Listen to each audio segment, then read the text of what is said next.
Because we live, bitches. Coming soon to this theater.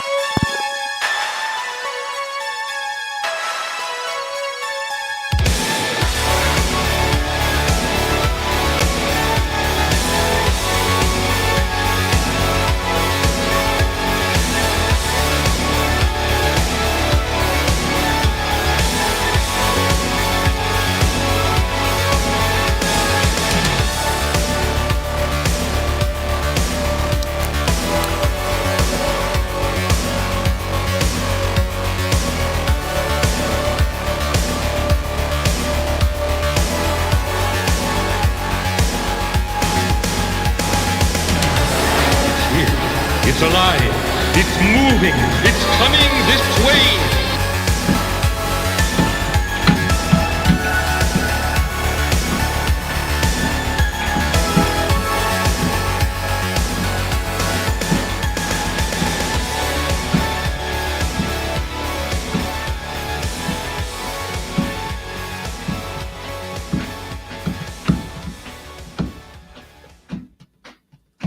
What up, everybody? It's your boy Brian, back for another episode. The music stopped.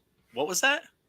The music stopped. Well, yeah, the music stopped. That's because I'm doing headbanging. that was the dope ass intro, but the dope ass intro has ended. So now I'm doing like the proper intro. It's all these fine folks that are tuning in. Everybody hanging out in the chat. I see Sim Dog up in there. I see good stuff up in there. Hail the good stuffs. Love me the good stuffs. And Pops, of course. Hey Pops, what's going on? He's cold chilling. ID Crisis here. It's cold chilling. I love that music. I love that intro music. I do too. Ugly, baby. That's why I used it. It's by the way, if anybody's wondering what the intro music is, that's a song called Salem by Dance with the Dead, which is like a new retrowave band that is killer. That is Salem, kick-ass. huh? That's crazy. That's the name of the song. The name of the song on my intro is Salem Syndrome. Well, that's kind of freaky. I got a friend who actually scary. lives in Salem. That's fucking weird. Salem, Massachusetts, it is.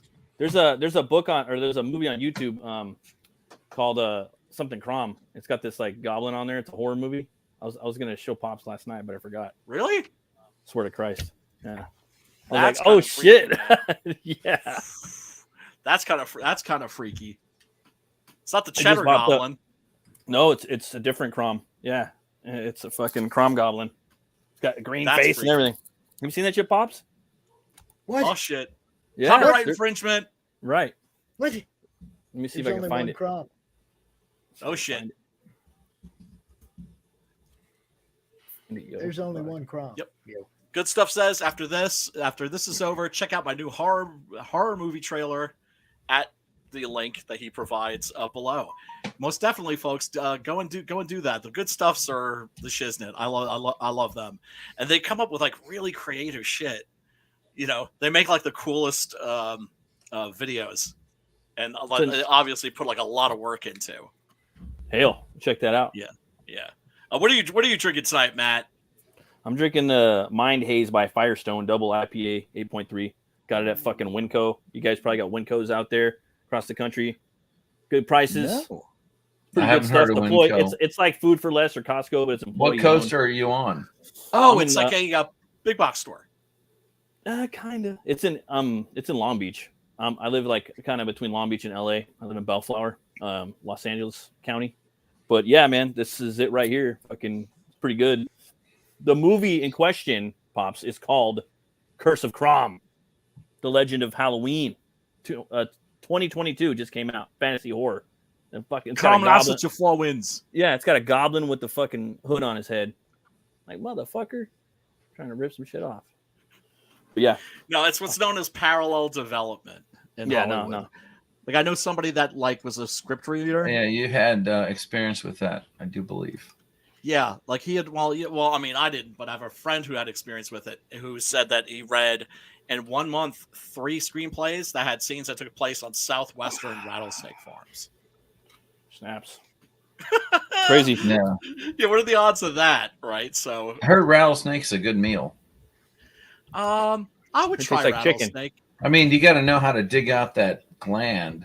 That Well, poison. yeah, well, you don't like the poison. Yeah, exactly. I mean, The gland, but Maybe you know, a little in bit like pinch, Dread Pirate Roberts. I think everything is okay as long as you have a little thing of like McCormick's Italian seasoning.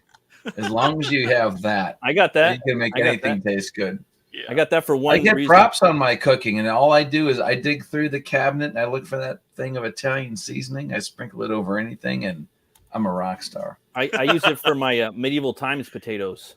I took the kid really? to medieval times 2 years ago, and I fucking love their potatoes. I said, "What the fuck's this recipe?" And then they cut whole potatoes in half. You get the pan. You put butter all over the pan. Then you sprinkle Parmesan cheese on the pan. Then you sprinkle Italian seasoning. You put it flesh side down first, skin side up. Put it in the oven 500 degrees, like 45 minutes. Comes out. They're pure butter. They're pure butter. Oh, and paprika. Sorry, that was the other thing. That way you get the. I love Medieval Times though. I love that restaurant, bro. I'm sorry. Medieval Times. My only Nothing experience wrong with Medieval Times is the Cable Guy. Oh yeah. Oh yeah. I love that. I like that movie too. You guys ever heard of Book Off? You know how many times I've made that face that Janine Garofalo made when she's like, "Dude, I got a lot of tables." Like, really? Yeah, I'm not tripping on that, man. What you have to say? And saw that it? movie got horrible tripping on that, reviews man. too. I'm not tripping on that curse of Crom. Crom's not a horror character. Crom is a mischievous little internet troll. Totally different. Totally different. Right? My guy ain't trying to kill people. You know, He's just trying to steal your If he weed. wanted to end the human race, he could. He's got the nuke codes, for Christ's sake. If he wanted to end us, he could. He has too much fun watching us fuck up. That's just I like to make. Yeah, I mean, why do the heavy work when we can do it all the work? Leprechaun. That'd be pretty gangster. Don't be Yeah, giving up our other crossover ideas, bro. Nothing's gonna be Save it for March. nothing is gonna be better than the Dank Dealer. I'm sorry. Dank Dealer was the shit. Dank Dealer is the shit. Dank Dealer and Leprechaun. That would be fucking gangster. Yep. Now, one thing that was not the shit, that was just shit. Let's bring it up. Halloween? Did you guys see Halloween Ends? Nah, man. I've been hearing some jive about that shit. Did I see what? Did we see what? Halloween Ends. It was released theatrically I and heard that was streaming terrible. on the Everything 14th. I heard said it should have ended the movie before. I heard Brian. I hope your ears are on. Worse. I heard it was. Yeah. I heard it was worse than Rob Zombie's Halloween 1 and 2. Yo. I didn't see the Rob Zombie Halloweens. I just refused to watch those. Yeah. But I would say like it's worse than Halloween 8. You know, the one with Busta Rhymes. I was where he told crashes the last through a one wall. Should have been the last one. That was This was like a good ending. bad that the last one should have been the last one. That's what The ending was good. It was kind of like a little ambiguous and kind of like omniscient. Right. Like I like the director's cut ending of Halloween Kills, where it's just stated very clearly he's supernatural and you can't stop him with violence. Yeah. I think they might have ripped the Rob Zombie. Which means you need to stop him with love or wokeness. Something. Or Something. maybe you I can't always felt stop that him. the shape Michael Myers didn't need like a bullet in the head. He needed an exorcist. You have to go in and you have to start asking him, what are your pronouns? And then he'll be like, "Ah!" And then you have to ask him, Yeah, like, he needs to get canceled on Twitter. exactly. There's he things just, like, like, "Well, walks show up." me give me your Twitter handle. Like, show with a cell phone and just you go into complete and total wokeness, and he'll just dissolve into a puddle of goo. It's bad. Just So the what mask happened? floating on top. You guys want Brian to spoil the ending? Are you guys down with that shit? I'm down. I'm never gonna watch this movie. All right, what about you, All right. Pops? You want him to spoil the ending or what? Basically, I trust the people who told me don't. I just want to know the fucking ending because I want to see if he ripped Rob Zombie. Dude, there's so much content out there. We have to trust each other. When somebody says it sucks, don't waste your time. Well, Yeah, no, we don't, I we think don't watch have it. I'm gonna enough watch it. hours. Make Hold up, her- though. We don't have enough hours Yeah, to yeah. look at all the content out there. I'll watch. We it. Well, just yes. don't. Unless you're gonna That's hate why watch you're it, right? And that's why you Unless you're kind gonna- of rely on a consensus, right? Now you get something like Man of Steel, for instance, where it's like straight down the line. Kid Bash 50% of the Federation is fans- there. Sorry, I fucking love that. movie. I mean, Fuck. my brother is in the chat. Oh, it's all Oh, good. nice. Oh, what's Yeah, up? Kid Bash Dave, Federation. brother? I'll throw his channel in the. Kid Bashing, yeah, it's bad. Yeah, he's a badass. Oh, he wait till you see. Keep talking though. I'm gonna find it. I'm gonna throw it in there. So what was the ending, yo? Absolutely. What was the ending? Okay. All right. Well, first of all, because let me just get into the film itself. It's bad in a bizarre way, where you're not like what am I watching? And there are characters that will suddenly appear that seem like they're from another movie. Okay. You could tell that David Gordon Green, who, by the way, if I were him, I'd be ashamed to show my face in public. Okay. Like, it's that bad. It's a catastrophe, right? It's not just a shitty Halloween sequel. It's like it's offensive. It's like it's like a big middle finger to the fandom in many respects. Is it woke? It has a couple of moments where I'm kind of like, that's like sort of like for the woke people, but nothing overt, right? Right. And it starts out where Jamie Lee Curtis, her daughter has been killed, and she's just like happy as can be, like a year or two later, right? Yeah, it's pretty stupid. And is acting all goofy and zany, not like, she shouldn't be like driving around in a fucking a Sherman tank. Instead, she's like driving around in like an SUV or something like this. Like she's turned into like a soccer mom or something. It's bizarre, strange, right? And here's the thing: you can tell that David Gordon Green, when he planned that this trilogy, he did not know where it was going. Always have your end, motherfuckers. Always have your end. You can write your way out of it. You can change it. Right? I always heard ends were the hardest thing to write, especially if it was a comedy sketch. Because they never end. No. Kazing. Is this thing on? Yes! I got millions of them. But yeah, it's okay. So basically, it's about this. It opens with this kid who, this young man who accidentally kills a child. And it's a couple of years later, and he runs into Michael Myers, who is hiding, who seems like he's like embedded in concrete. Okay. Like, you know what it made me think of? It made me think of some of the Universal Monsters movie sequels, right? It made me think of Frankenstein meets Wolfman, when Lawrence Talbot, the Wolfman, finds like the Frankenstein monster frozen in ice. Yeah. It looks like Michael Myers is like frozen in concrete, but it's not clear. And so he grabs this kid and then like makes like a supernatural connection with him, where now like he has the curse or something. And he goes out and basically brings Michael Myers a victim.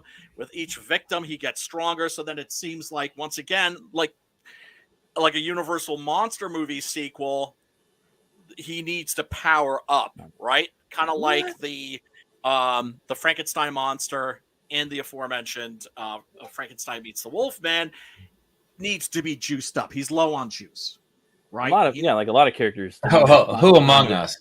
Right? And so then he becomes the new Michael Myers, but then Michael Myers also shows up.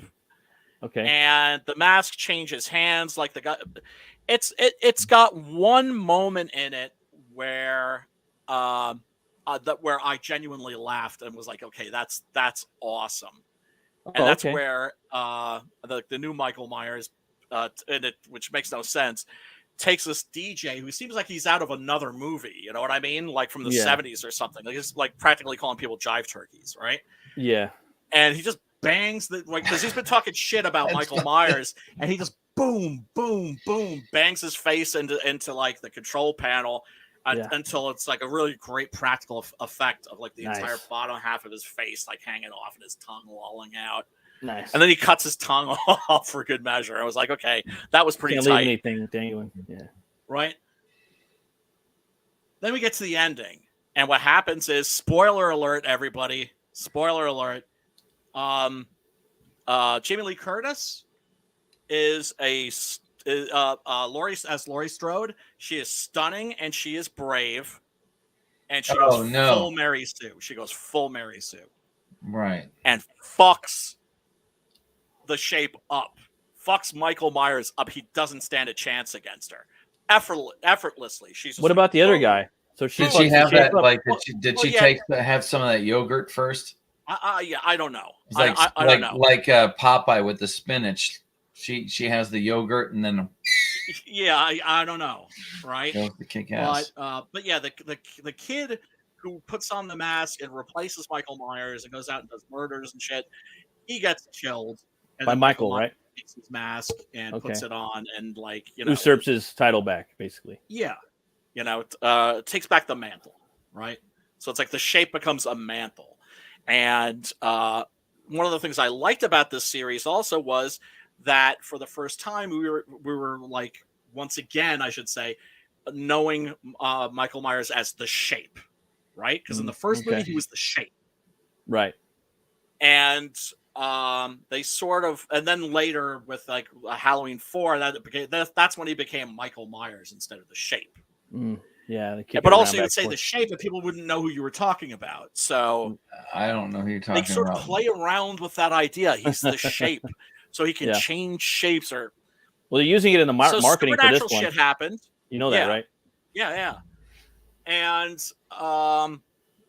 Jamie Lee Curtis is just basically fucking fucks him up. She fucking takes kitchen knives, nails him to the kitchen table, slits his throat, slits his wrists, puts his body on top of the roof of a car so they can parade his corpse around, and they dump him into a. they parade float his ass around town. Yeah. Wow. They put him up. They lash him. I'll watch that shit. I'll watch it. I'll check it out. Like a deer. Yes. They throw him on the car. Yeah. And then they dump his body into like a car mangler. Oh, okay. I know. Yeah. Oh, those. Oh. Okay. Yeah. So and so Michael Myers is dead. He was never really supernatural, even though he was doing something supernatural just earlier in the movie. In the previous movie too, and he's like motherfucking Han Solo in the beginning of the movie. Yeah, and then. Carbonite. Yeah. Then there's an epilogue where you get to see, Laurie Strode being a very stunning and brave and confident woman. The end. Wow, sounds like the Rob Zombie 2 movie. That's the same shit that happened.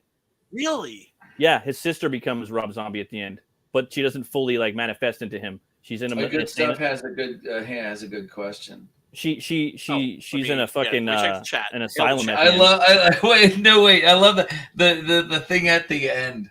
It was an LGBTQ WKRP LGBTQIA plus. I think that's where we're at, right? LGBTQIA plus. Does nobody remember WKRP in Cincinnati? No, those letters are there in the end for a purpose. It's one of the best sitcoms in the 80s. Dr. Johnny Fever, WKRP in Cincinnati. I remember it. I remember it very well. God, that was great. And your brother says William Shatner mask. Yeah. And total aside, there was some sick freak who was making a like Amigo figure. Like speaking of kit bashing, he took a Mego figure and was doing a custom Michael Myers. And for this is your legacy on the show, Jeff. Somebody did some kit bashing and they did some sick shit. Oh man, this is demented. This is so demented. Yeah. For the mask, for the Shape's mask, he took a Mego William Shatner Captain Kirk action figure and cast that. Oh, okay. Cast, which is badass, man. Yeah. That's like he went that extra mile is what I'm saying. Yeah. But yeah, it makes Rob Zombie's monsters look like The Exorcist. Really? And guess what David Gordon Green is doing next? Bros 2? A remake. Yeah. I mean, your timing of that was awesome. he would be the right guy for that for sure. Bros right? 2. He's doing a remake of The Exorcist. Bros 2, Halloweeny. Oh man, that sucks. That sucks, dude. Hey, but you know what? I was saying though, the Rob Zombie 2 or the Halloween 2, the first 30 minutes of Halloween 2 is a straight rip of Halloween 2, John Carpenter. So it all takes place in the fucking hospital. right? And then it jumps into that's a remake of Halloween 2 in a sense. Yeah, so Halloween 2, Rob Zombie is a remake of Halloween 2, but it's only the first 30 minutes, and it's a dream sequence. So Laurie Strode's dreaming on this. And in his version, she's very small, right? She's tiny, she's young, and Michael is 7 feet tall. He's Sabretooth. It's Sabretooth from the X-Men movies. It's Tyler Mane, the fucking wrestler. Oh, Tyler Mane, so yeah. He's a big motherfucker. You can't fuck that fool up. So it's him, but he's alive still, and he's got this big old fucking beard coming out, this big Viking beard. And he's I know what that's he's like. Got this big, and he's got the Shatner mask, but it's all ripped up. He looks pretty fucking metal. I ain't gonna hate. But the movie's kind of weird. You got Malcolm McDowell playing fucking Donald Pleasance. Ain't gonna hate on the Clockwork Orange actor either. Nice. I kind of like that a little bit. Dude. It's a different universe. But anyway, totally underutilized. She takes on the mantle at the end in the asylum. Like she inherits his spirit because he gets killed and it just ends. Like, you know what I mean? So it kind of like sounds like they might have taken some inspiration from that and said, let's take that idea and fucking run with it and make a whole movie about it. You know, and then Mary Sue it up at the end, and sew it up and sew it up. You know what I mean? Done. See you later. Bye type shit. Yeah, I think that I think David Gordon Green didn't have a clue. I don't think he knew what he was doing. What up, Sam? What up, Sam? Hey, Sam. Did you see this piece of shit we're talking about? Terrifier? Why are we talking about this? By the way, I'm just. Well, because I always want to do. How did we get on?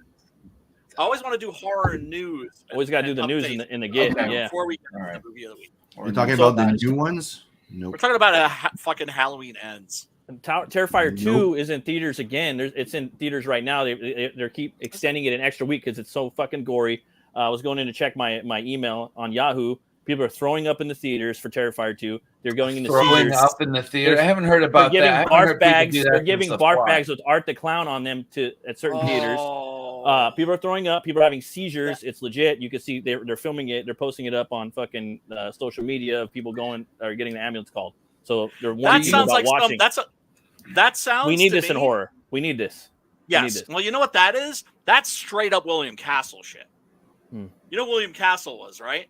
Mm-mm. For those of you that don't know who William Castle was, he was the Fox Business. What? I'll throw the link in the chat. For what? I'll put it in the private chat. It's a legit story. He's not lying. Mm-hmm. Horror film Terrifier 2 causing viewers to. Is that me? It sounds like bullshit to me. It sounds like a publicity. No, like what is that noise? Hiring actors. I don't know. That first Terrifier is pretty good.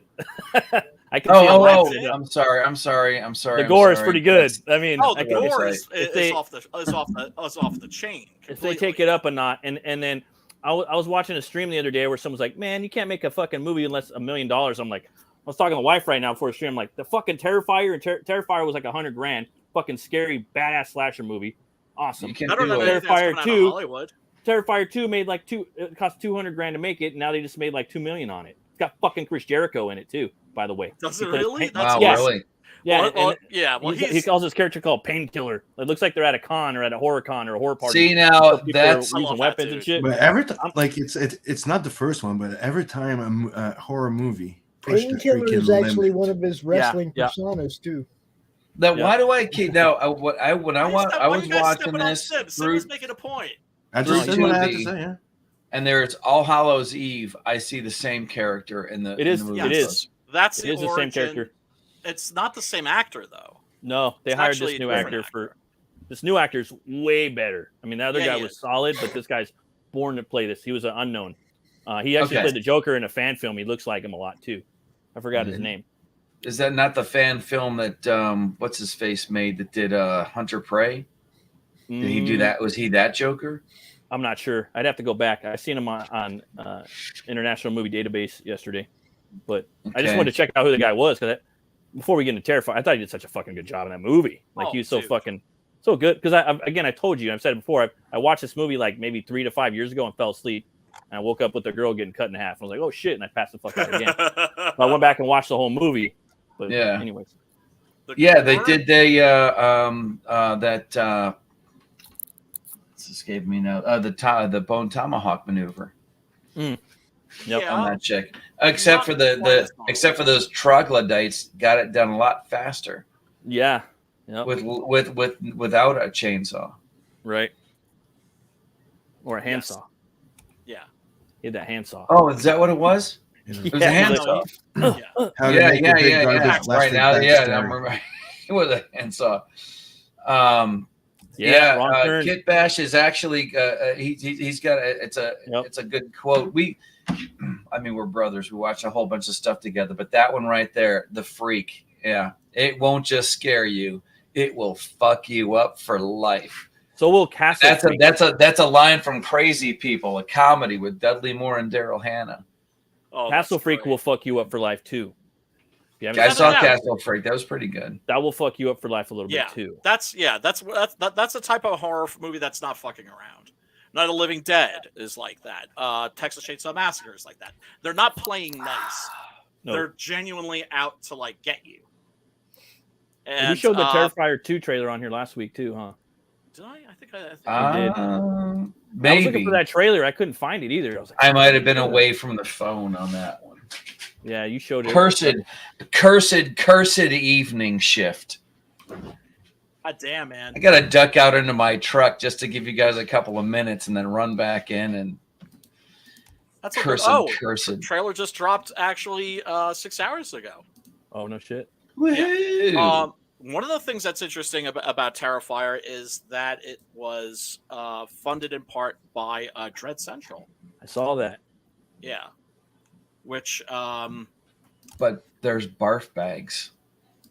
Well, yeah, it's like for the first movie, right? And the second one too. That's like handing out a list of how to understand Caveman before you go in to watch Caveman.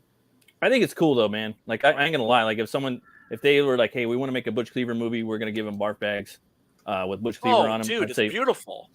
Let's do this. Let's create this fucking buzz for this motherfucking movie. You know what I mean? Like, people don't even go to the movies that much anymore, man. And horror movies alone. Make it an event. Did Damien Leone write and direct the first one? And this is his.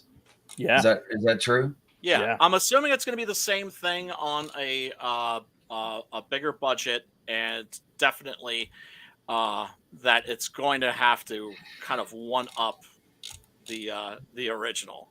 It looks badass. I want to go watch it really bad. I mean, I'm expecting it to be good. The makeup effects on the creature or on the antagonist are very good on a base level. Yeah, incredible. And that's the thing. It's very much a homage to 80s splatter movies. At the same time, it's not always winking at you. Right. Like it's genuinely mean-spirited. And there were a lot of moments where I was like, oh, like I could see like so now there's going to be a gag. And those gags never came. No, there was a couple of moments where there was a shit. What's the movie with the never mind. Keep talking. It'll come to me. Oh, and Kit Bash, if you liked Quarantine, watch the original. It's called Wreck. Wreck, yeah. Yeah. Oh, I guarantee you that's 100. Just to give you a little bit of history on this guy, he was at the Art Institute of Pittsburgh for special effects and model making. They're known as cellar dwellers. For all of their classes are on the basement levels of the building. Mm-hmm. Yeah, he's got a pretty good history. And not to say that you can remind him of anything you want though, but he's actually he'd be a better pick to be on this panel than me. That's for sure. Well, obviously a John Dykstra fan. And only just as charming. Although, actually, if you want to see the guy who was the master of miniature effects, it was a guy named Antonio Margheriti. There's like a movie in which he blows up a 747, and just like, oh my god, they blew up a 747 for this. Like, wait a second, this is like a really cheap. It's hard to get that small stuff to look right. Yeah. Yeah. And then he also, in one film, did an entire car chase with miniatures. And it's amazing. You got to see that shit. Actually, he did that in 2 movies that I could think of. Budget friendly. Yeah. But anyway, William Castle, who was born William Schloss, which in German means Castle, was a movie director and producer who would always release his movies with some kind of a gimmick. The most famous one being The Tingler, right? There's a part in that movie where the Tingler, which is supposed to be a part of your spine that comes alive and turns into like a lobster-like thing, right? It's called and it will like, if you're really scared, if you're about to be scared to death, like, don't ask me the plot of the Tingler. But anyway, because none of it makes any damn sense. So there's a part in the movie where the screen goes black and you hear Vincent Price say, "Quick, everybody, the Tingler, it's loose. It's loose in this theater." And they had certain seats, not all of them, certain seats spread throughout the theater that were rigged to give the person sitting in those seats an electrical shock. Fuck. You go to prison for this shit today, right? Yeah, I thought that was I thought that was a line that you used after you cut the hole in the bottom of the popcorn bucket. Right. That was suck. Yeah, so it's loose. The Tingler is loose. You're getting some popcorn, and then all of a sudden, the Tingler. Sorry for the popcorn getter. So people were showing up to the audience. I mean, showing up to the theater, looking for the seats that were rigged so they could sit in them. And get the sadomasochists want to go. All right, this is the seat here, dude. Just like sick bastards like us, right? Like we would do that for sure. Yes, yes, us. So the barf bag thing is one of those gimmicks. I don't think that he used, but that was used around that time. He was like the inventor of that shit. 13 Ghosts.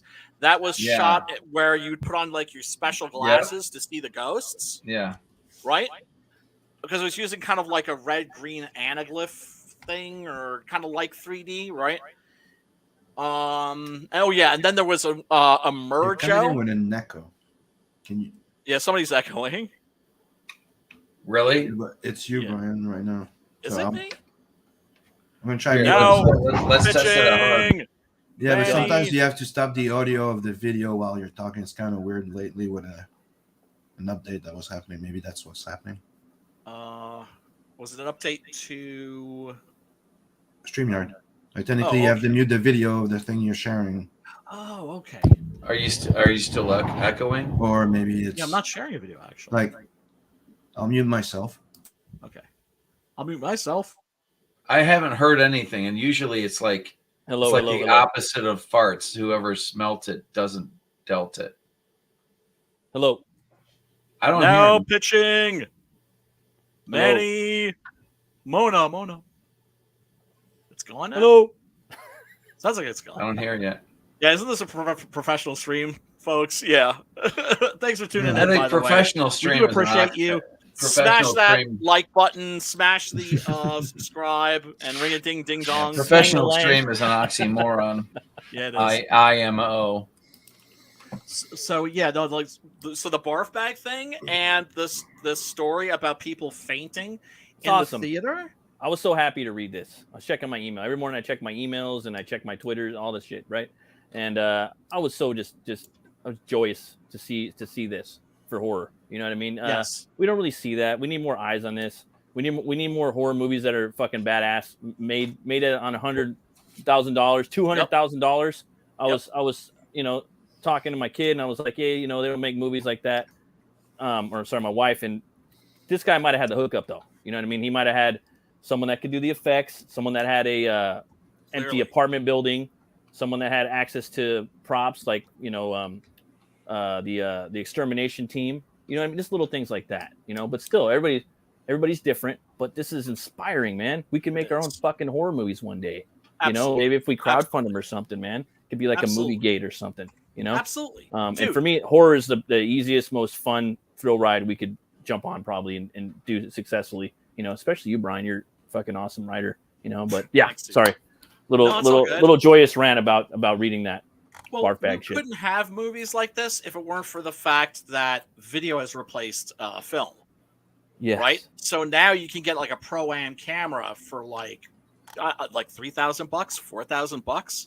Mm-hmm. Right. That's pretty amazing, and the shit just gets cheaper because the thing that was always expensive about film was the film itself. Yeah. And that's what always made it very cost prohibitive. And if you were a low budget filmmaker, horror has always been the genre to go into because it's a case where you don't need movie stars. The genre is the star. If you buy the right add-ons, you can turn a freaking cell phone into a professional camera. Yeah, that's what I was gonna say too. And if you find that guy, you find that Art the Clown, that no-name actor that's doing the fucking community college fucking plays of West Side Story. You know, he's swinging around, snapping his fingers. You throw a fucking axe in his hand. I always heard all you needed was an iPhone. It was an iPhone to record anything. Yeah. And the place that I get a lot of my custom or a lot of my automotive paint, Tamco Paint has a line of fake blood by the gallon. Sweet. So you want to look them up. TAMCO. I know Spielberg filmed his last music video. He doesn't do music videos, but he filmed a music video on a phone. So whatever the fuck Steven Spielberg's last music video was, it was filmed on a phone. Yeah. This was like 3 months ago. You got Steadicam things and all kinds of weirdness. I would film it on a phone. I'd film a movie on a phone. That's the way I would do it. There's no reason not to. The beauty of found footage is you can get away with so much. Yeah, but which is great, but also the downside of found footage is that it's fucking ugly as sin. Yeah, I would. Yeah, there's a right slasher, way, dude. Like this, you know, like this is perfect. Yeah. This is so much better. I was showing I would do Hatchet style or Terrifier style, like straight up. I was showing my wife a VHS for the first time the other night, and she was like, that first story, she was all up in it. She's like, oh my God, those people are so mean and whatever. It's like those, you know, how it starts out with the bullies and they're vandalizing everything and whatever. And then it moves to the guy wearing the glasses in the club. I was like, what the fuck is going on? I'm like, yes, I did it. Yeah, no, I like the VHS series. You know, obviously they're spotty. I didn't finish it. It was just that first one I knew was going to get her. I like you, you know. Right. Yeah. Right up. And because what girl hasn't been there? I like you. Like, wait, that's my line. Right.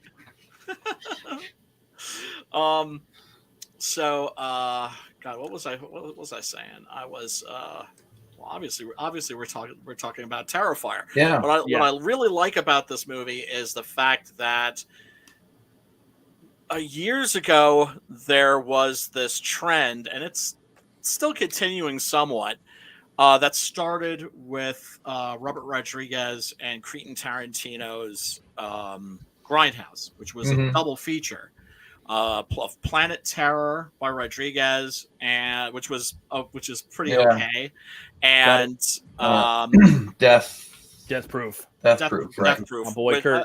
About half of which is excellent, and the rest is just shit. The cars are awesome. Oh yeah. Yes. I was in it for the cars on that one. And the stunt work, but it's just whatever. But the Robert Rodriguez one, the Planet Horror or Planet Terror. Yeah, Planet Terror. I love that one. Yeah, it was fun. It was fun. But people fucked up. Or they fucked up because they released it as a double feature, and people didn't realize that it was a double feature, and they went home during the end credits of Planet Terror. That's pretty stupid. And yeah, I wouldn't watch it. First? I watched the whole thing. I watched the Nick Cage fucking all that shit, like Thanksgiving, and then he had the werewolves and some shit like that. Yeah. Remember? The trailers were awesome. I love that shit. I wish those motherfuckers did like more of those. Machete, which was fucking. They made that Machete movie. Yep. Yeah, which was shit. Oh, they also made Hobo. They also made Hobo with a shotgun. That was dope. I tried to get through that. I got to the part where they are coming really close to cutting the chick's head off, and then stop and lost you. Yeah, the other acting. There's a really point, like hard. okay, with horror movies, it's this: either people can heal from anything, or bodies are very fragile. Which one is it? Because I've seen them in the same movie where you're just like in this, and I'll bring it up here whenever we're going through this one. You can, hack away and slice at a girl and cut her to ribbons to where she's bleeding. As long as they're cuts, they're going to be fine. Like John McClane running across a floor of glass.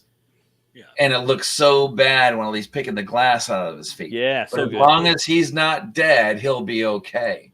But when it comes time to actually kill someone, you can stomp on their head and crush their skull. Like, okay, so here you can break them like an egg, but here they won't bleed out.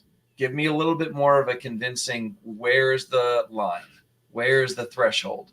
But isn't that actually somewhat accurate to reality? Because the interesting thing about the human body is that how resilient and how tough it can be, but also how, at the same time, how fragile it can be, right? You hear about people. I know a guy who survived literally getting hit by a truck. He was on his motorcycle in Manhattan. Boom. Mm-hmm. Yeah. Right? No, yeah. We all know somebody like that, I think. Or we've at least talked to somebody like that. Yeah. My dad's like that. And then you have Bruce Lee, who has a headache, lies down on a friend's couch, takes a couple of asprin, and never wakes up. Right? No, I understand that, but that's not a splatter. In heroic movies, heroes can take way more punishment because they're heroes. Like in Predator, he's like shooting the lasers at him. He's like, "Screw you!" and it's shooting him at him. He's like, "I'm here, kill me." Yeah, but it's like the James Bond effect. The guy's lucky, and he makes the decision. He's lucky. He gets it, like the jump or something. Otherwise, there would be no James Bond movie because he'd be dead. It's pulp shit. Yeah, but that's that's where that's the rule that's there. And like you said, usually horror movies, the survivor, like the hero, usually can put up with more and the adrenaline, more damage, more hurt, more kids than other people. Thing, it's the same reason why a lot of people like Wolverine or Punisher. The guys that can take a licking and keep on ticking. It's the guy that will always get back the fuck up and go, you know what? I got another one in it. Come on. I got something in the basement. The will to live. So you're saying the will to live is always going to trump whatever barbed wire wrap around, There's no amount of cuts that you can do to someone that's going to kill them. It's just the foot on the skull that's going to do it. You never know. Shadowhawk says Rosario Dawson is always good for me. Yeah, me too, buddy.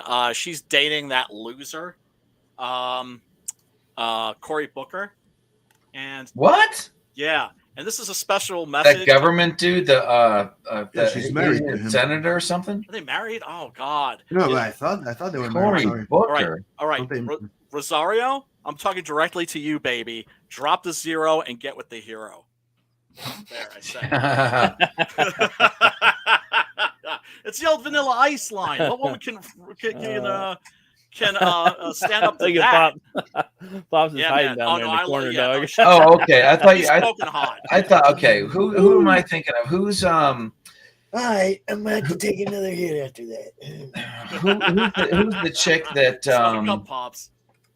Who's the chick that had the peg leg with the gun on the end? That's Rose McGowan. That's who I'm thinking of. I'm like, yeah, her story and Cory Booker, there's no way you can put those two people Use together. the Stalin number 69. Yeah. Right? The way this movie opens up too, man. I love the way it kind of like comes back. You're watching Full Sally circle, Jesse, Raphael, or no, Barbara Walworth. And Wawa. Yeah. And one of the things that I liked about it is that it shows the guy very smart at storytelling and pacing, and I like the fact that he put through that goddamn garbage bag.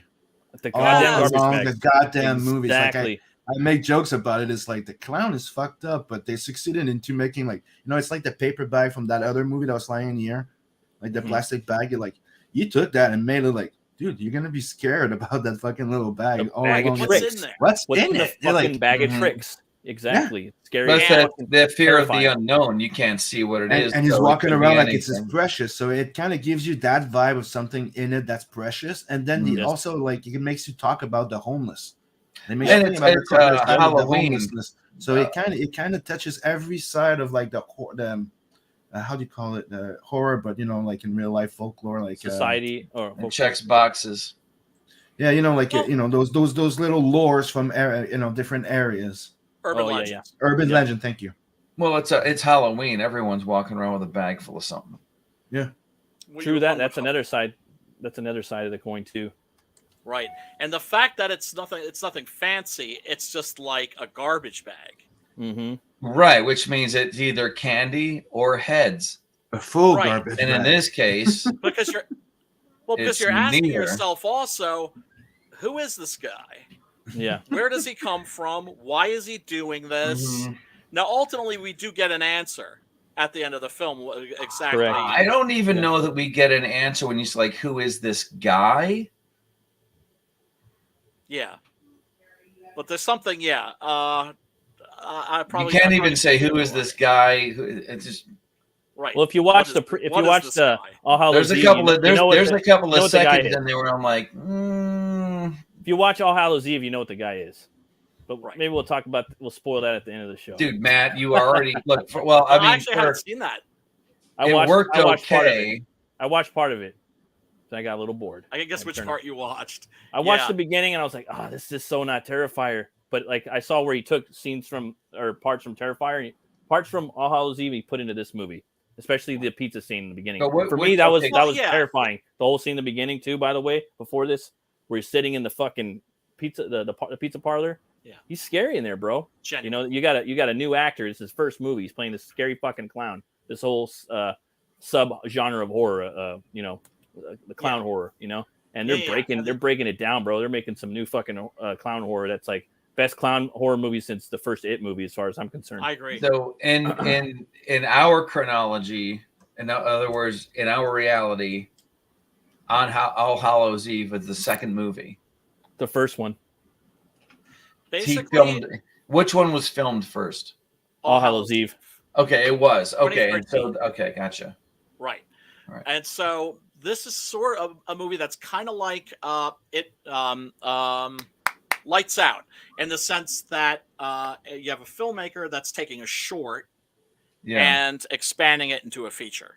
Don't you love that? That's so good. Yeah, it's like a success story, dude, for the indies, you know? Yeah, but the collector and the collection is very much the same. I like those. Don't forget to mention the memes, because the short inspired a bunch of memes. It had a little cult following by itself that was pretty much instant on the web, like the memes, people talking about it, which made the movie. Yep. It's one of the things that it's you know, the new type of like pop culture that you can pick up. Like it's one of the things that horror, it's still available. It's why before it used to thrive, because it used to be very cost effective, but there was a lot of hit and miss, right? Yep. Oh yeah. So before horror movie was just his own little thing, and now it has become like too much mainstream. Now right now you know it's like Deadpool when he came in. Yeah. No, the first freaking Deadpool. It's not durable. Well. Right. Yep. And now this guy's what happens with the fan? They leaked their little short. Yep. Boom. And then everybody wanted a goddamn movie. That guy did something very freaking smart. The short was really freaking good. And then hey, people wanted a movie. So it's easy after that to just go, I'm taking the risk. Yeah. Not necessarily, because with the Deadpool short, did you get that feeling? Well, I think because I remember seeing the short a long time ago, and I haven't seen the entire movie. But I'm thinking about people like Arthur Conan Doyle, Robert E. Howard. There are a lot of people who will create a character that's not their main focus, but that's the character that just takes off, that captures people's imagination. Mm-hmm. And sometimes you really never predict that. Or maybe it'll be a character. In other words, it's not like he was hoping Solomon Kane was going to be like his bread and butter. Yeah. Right. Or Cull, and it ended up being this character Conan. Yeah. Right. Huh. Yeah. I know what you mean. Yeah. I was just messing around, and I didn't care, and somehow that's the thing that everyone wants. The Walking Dead. Right. That was like a side project for Robert Kirkman. Invincible was his main book, and so you never know. Almost like you just make what you make, and sometimes the shit you don't even try hard on, people fucking, that's like your something you love, but it's just like in a way that you're not putting much effort or investing into. It just picks up because it's so funny. So sometimes you just have to throw paint, and someone will say, "That's the one I want to spend $450,000 on." Well, this is it right here. That's versus the thing that you actually want to do. But then you have to treat them all like they are, and you hope one sticks. Correct. Right. I mean, that's my plan. Because don't but forget, usually when it. the one sticks, they like to go back, and sometimes after some years, some of those older movies that weren't as appreciated, because it always happens right now, are becoming like the gem. Yep. Like the thing. But there's like something about the not caring part where that's what I'm saying. Yeah. Mm-hmm. Where it feels more like playtime, and somehow that gets translated through the work into the reader, and they're just happier with it because that the rawness of you, basically, yeah, that you're not paying attention to, that you love. Yeah, and they pick up on it somehow or some time. Fuck, he's scary, dude. The little dot on the nose, man. It's not even the dot on the nose. It's the cheekbones and the nose. And the teeth. Everything, the teeth, the blood on the teeth, it's all scary. But the dot on the nose, I'm just saying. The little tiny hat. You have to have the dot, though, when you're drawing. I'm sorry. That's like the drawing part of my brain. But the thing is, he's just so fucking scary. And then he shifts back to like, I'm just staring at you deadpan. You know what I mean? Just fucking evil. I'm going to cut you, like hurt you, bitch. You know what I mean? And then the blonde fucking Valley girl, let me take a selfie with him. And she like jumps on his fucking lap, does a little selfie. That's a deadpan right there. Yeah. Just staring at her, dude. And I'm like for me, like this is probably the scariest part of the movie in some ways. It is. But also the Ed Gein part was pretty fucking scary too, dude. Like, cause I didn't see that really part. Creepy. I was like, whoa! Last night, I was like, this is fucking scary. I wonder if you were to talk to the person who was playing this part, if they didn't listen at some point and heard, is it Roddy McDowell from Planet of the Apes? When they were talking about like the actors that were in the Planet of the Apes were like the makeup was stiff. You had to over exaggerate your facial expressions. Definitely. I got a lot of that from this because there is a pretty decent amount of application on there. Yep, and you can see. And I'm sure it's different material now than it was then. Maybe not as stiff. That's the guy that used to play like I think the Joker for the Bat in the Sun thing for a while. Yeah, he used to do some Ace Ventura, The Mask. So he's one of those guys. Like we have one here too that does that in Montreal. And they go worldwide too, and they're like Jim Carrey-ish type of like rubber mask, face of acting. Yeah. It was like or Jim like Carrey's one of his first movies. Yes, right. That's part of this character too is the miming. You look at like for instance, and everyone hates a mime. Everybody hates mimes, or at least we're all supposed to hate mimes. To a point where it's like boring. But it's also it's also plays the porcelain doll. Because there was porcelain dolls of that shit, so it plays with all that little weird, clown show freakery. Mm-hmm. Right, and why are clowns scary in the first place? But when they come after you, it's like a madness. And I like the fact that he's a classic one of those little dolls that you used to have with a porcelain head clown. Right, that was like the mime clown. Like I've seen those. My grandma had one, and that's what it's fun about it. And the makeup too, and even in the clothes. Well, that is kind of. When you think about it, the way this guy did his makeup, it's literally the photo negative of blackface. Yep. Yes, we're gonna move right past that. Oh, look at that. She's cute, man. She's a good-looking girl too. I was very upset to find out her fate. I was kind of feeling like a little bit like a prevert. Because I was like digging on her cuteness because she's exactly not even her friend. Like her friend can whatever. Back in the Disney. Yeah. I love me some goth chicks. But then I'm like, yeah, dude, like you're gonna be probably in your 80s. You're still gonna find like 20-year-old chicks hot. Just deal with it. But you're a man, dude. The girl, gonna happen. Well, beauty is beauty, and what are you gonna do about it? But the dark-haired girl, she's. The blonde-haired chick, I expected her to die because she's aggravating. She was Paris Hilton to the nth, but her, she came off like a hero. Yep. That didn't it didn't make sense that she. Spoiler alert! It was kind of like that scene in It was kind of like in Psycho, where Janet Leigh's the main character. The main character gets knocked off halfway into the movie. Yep. Yeah, it's a good comparison. Mm-hmm. And then there's this whole other fucking movie. Like I was looking. Sometimes I'm looking at movies at pacing. Like, okay, we're in a quarter. We're in a third of the movie. We're halfway through the movie. What's cracking? What's going on? What are they doing? I'm like, oh shit, he already took her out. Who do we got next? Who are the next victims? Where are we going to take this story? And she gets taken out probably about a third of the way, maybe almost halfway through the movie. About halfway through. And I'm like, oh shit, we got a whole fucking movie. And I was going to touch on that too. Bag of tricks. Like for YouTube purposes, Sims was talking about. Spoilers. You never know what's going to go in his bag of tricks. I didn't think he was going to pull out a fucking gun and shoot a bitch. Yeah, that was awesome. That's why it was fucking awesome. Well, dude. yeah, and because normally the gun is the thing that you never see. No, never. Because like in any horror movie, when you're seeing like a Jason or whoever or whatever, nobody has a gun around. It's fucking Rambo. First thing I say to myself is, yeah, if these people were packing heat, this movie wouldn't even be happening. Yeah, it wouldn't exist. It wouldn't be scary. You shoot him, bang, fuck him dead. But in here, it works with him. He's the Joker. It makes sense. Well, because the wrong person has the gun, and he's a fucking mute. care. He's a mute. I think he's got his tongue cut out. I think that's why his mouth's always bleeding. I think he's got his tongue cut out, and he's always chewing on his tongue, and he's reopening that wound. That's a creepy. And he's an infected demon at that. That's my personal assumption. Nah, but he never talked. He's funny though, and he's terrifying and scary. That's another thing I want to say before I forget. This motherfucker's hilarious.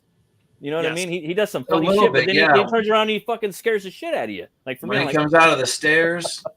What is his name? Tricky to do. That's what is his technical name? Like we got Michael, we got Jason, we got Art the clown, and then he shits. I forgot what he did in the bathroom. Like, oh, you motherfucker, what are you doing in the fucking bathroom over here? Like, oh, dude, he fucking shit in the bathroom, and he fucking wrote on the walls with his fingers, shit on his hand, fecal matter, Art. Oh man, everyone who gets cut by him is going to be infected now. Right? Yeah, there's a shit. Yeah. He's not a very. I mean, that would be a really effective horror movie. Just like cut your victim and let them get away because you know that they're infected now. This movie's a classic, dude.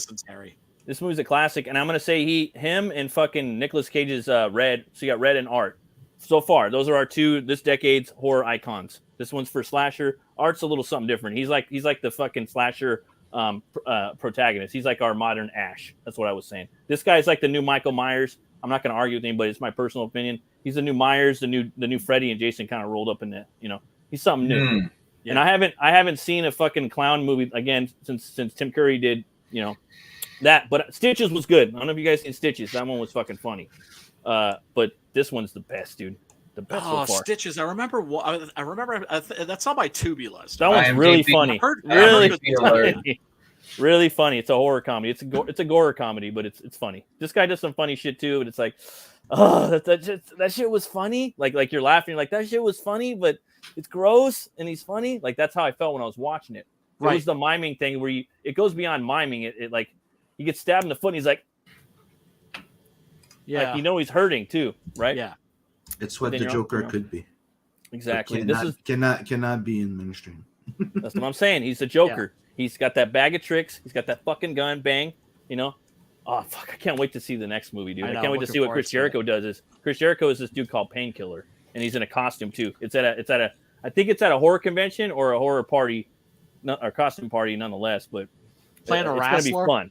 Yeah, there is something fun, dude. Like they're gonna fight. I think they're gonna get down. I think I love action horror, like Freddy vs. Jason. Oh yeah, without a doubt. Yeah, I love seeing him get his ass beat. You know what I mean? It's cool. You know. There's a Scream aspect to this where the antagonist is defeatable. Do any of you know what Pagliacci is? Pagliacci? No. You're going to tell us? I feel like I heard that. It's a big opera. It's an old story. It's the South. Yeah. It's that clown. The main story is the original story. Wait, where did I hear that? Pagliacci. Was that in a Godfather or? Oh, And he kills people. That's the entire thing. So then, that's one of the things I liked about it. Can you share my screen for a sec? Sim's a wellspring of knowledge too, just like Brian. He's always pulling some random fucking. Pagliacci. How do you spell it? Is he Pagliacci? Where did I see that before? Is he Clowns are terrifying, bro. Like to me, it's an old classic. No, like Fantomas. Would that be would that be like a accurate comparison? You guys know who Fantomas is? a really famous character from like French pulp literature. There are like movies. Jean Marais played him, the guy from the original Jean Cocteau, Beauty and the Beast. If I remember properly, it's the sad clown all his life making people lie for everybody, and then you end up killing people. It's a creepy idea. So there have been. So this is a character. I guess it's why when people were watching the movie The Joker, that's Pagliacci. Was that it though? I remember hearing. He's a sad clown, tries to entertain. He gets caught into a freaking show. People laughed at, and boom, he loses his shit and just murders people. And I know some people are gonna say Joaquin's the best horror Joker, but murders fuck the boss and shit. That don't count. I think Art's better than Joaquin. It was a good movie, but and he's very good. Yeah, and he's I've seen a genuinely creepy one. While he's the Joker in the film. And clowns are always, they're not going anywhere. There's going to be clown fucking horror forever. It's not going every fucking 2 years. There's a new like horror clown. You know what I mean? Like Sid Haig in House of 1,000 Corpses. You like it, love it, hate it, fuck it, whatever. He was fucking great in that movie. I hate those movies. I hate Rob Zombie. He's fucking awesome. Dr. Frankenfurter was a clown. But he's fucking awesome in that. He's what made that movie. He's what brought me back to that movie. I pulled out Wikipedia for you guys to answer that question. So what it is, it's an Italian opera and a prologue of 2 acts with music and libretto. So actor, leader, really interesting. Theatrical. Okay. The opera tells the tale of Canio, actor and leader of a Commedia dell'arte theatrical company, who murders his wife Netta and her lover Silvio on stage during a performance. Pagliacci premiered at the Teatro. Okay. So it's like a tragedy. It's a tragedy. He loses everything in his life. His wife cheated on him and shit like that. So leaving Las Vegas. Kills everybody. Goes kill the boss of the theater. Yeah. Clowns are scary, man. Leaving Las Vegas, except for it's killing instead of drinking. It's the movie of the Joker. Yeah, it's like a remake. I know I've seen references to that in other movies that I've watched, but I cannot for the life of me think of what it is. And it premiered May 21st, 1892. Like the characters in the movie were watching the play that you're talking about. Right. Somewhere, but it's Joker's got a lot of different things going on in it. You could kind of point it out. And there's been a lot of movies. There's been a lot of movies on it too. There's Brian goes back to that a lot. Pavarotti. Pavarotti. I've heard of Pavarotti. Pagliacci, of singing Pagliacci. I've heard Pavarotti, but not when you said Pavarotti. I was like, I've heard of Pavarotti, but not Pavarotti. And I was like, Pagliacci.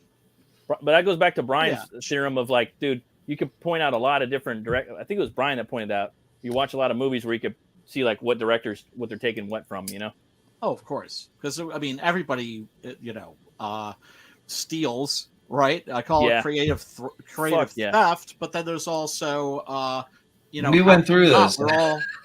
Yep. We went through this. There's no such thing. There's nothing new under the sun. King Solomon. Well, you can't reinvent the wheel. You just got to tweak it a little bit. Right. What was it? There's no such thing as the original idea, just an undiscovered way of plagiarizing someone else. It depends. If you reproduce exactly what somebody did before, then it is plagiarism. The thing is, what makes it different is when you change it.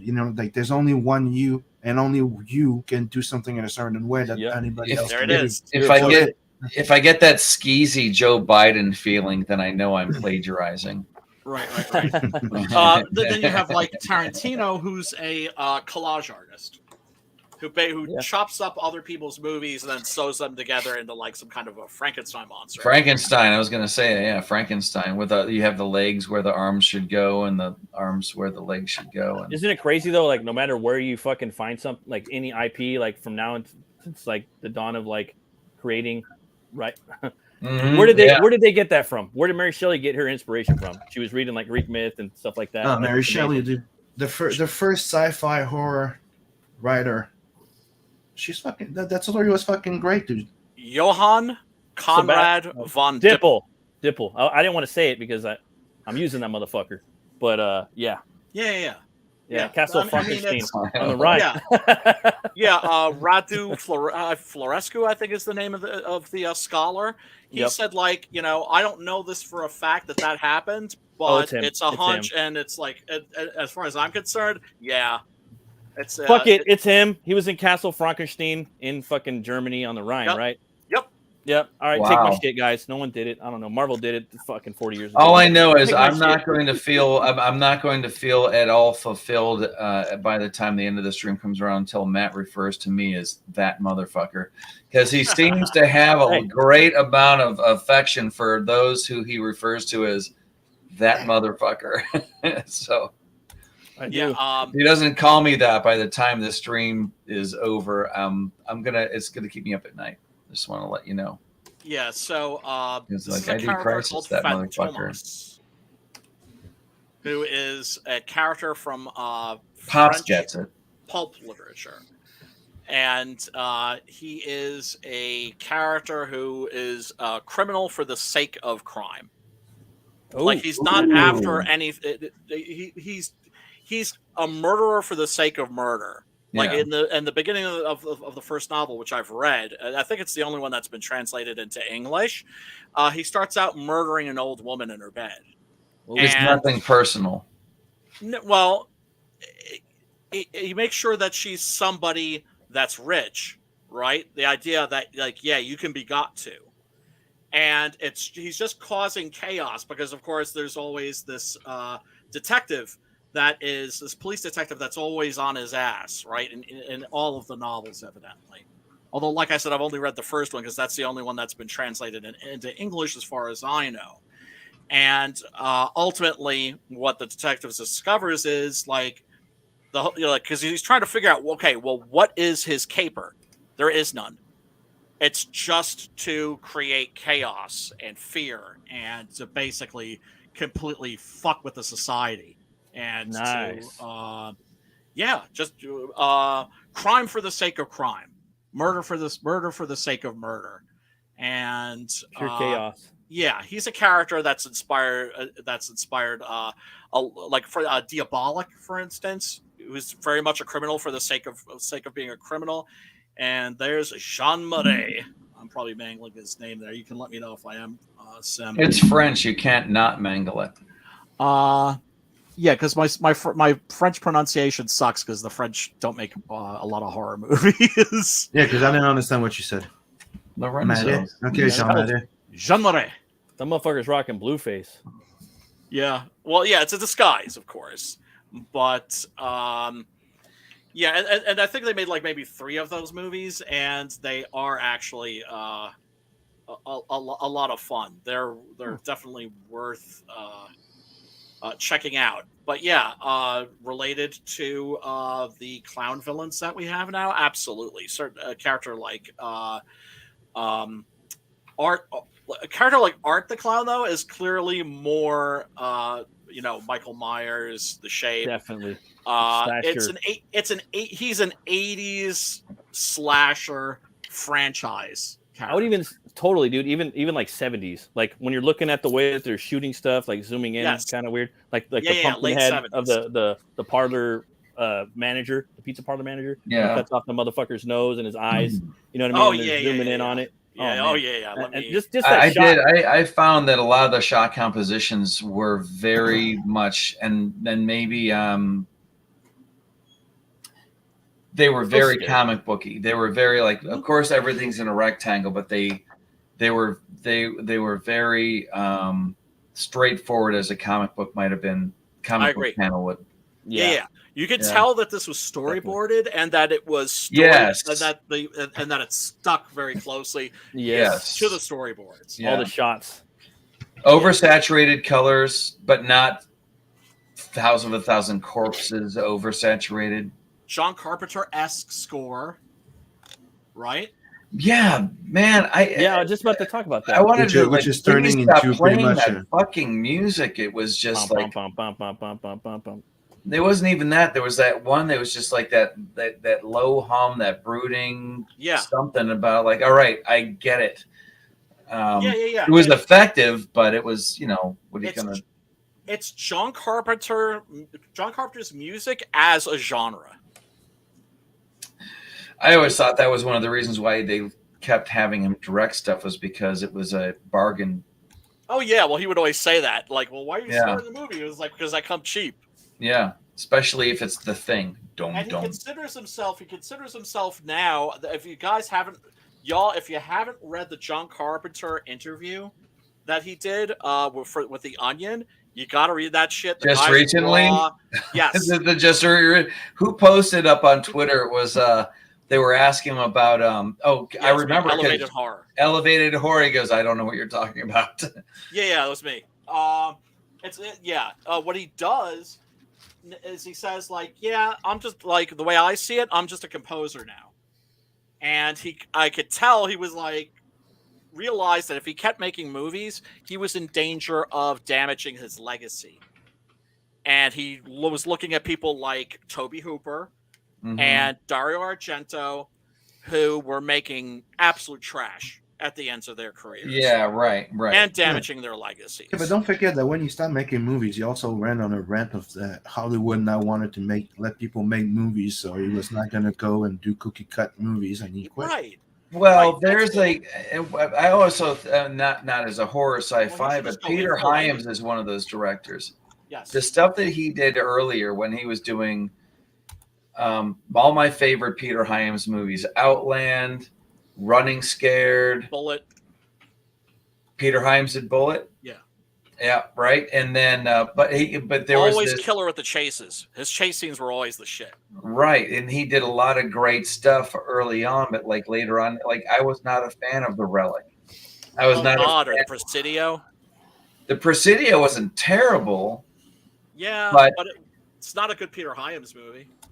It looked like a Peter Hyams movie, but it didn't move like one. It was weird. Like, I don't know. It was like one of the, but he's what, like, to your point, one of those directors where like, I remember loving this group of Peter Hyams movies. Yes. And then there's these movies that I did not know were directed by Peter Hyams because they didn't look like it. They didn't feel like it.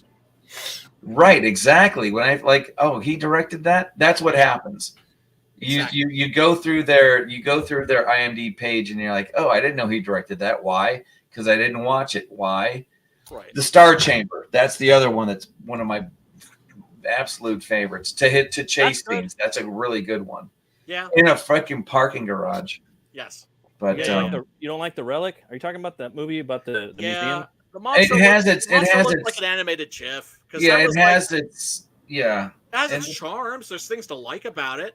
Exactly. The book. You guys read the book? But as a complete package, I mean, honestly, like the Star Chamber was so good that there are aspects of that movie that have found their way into my book.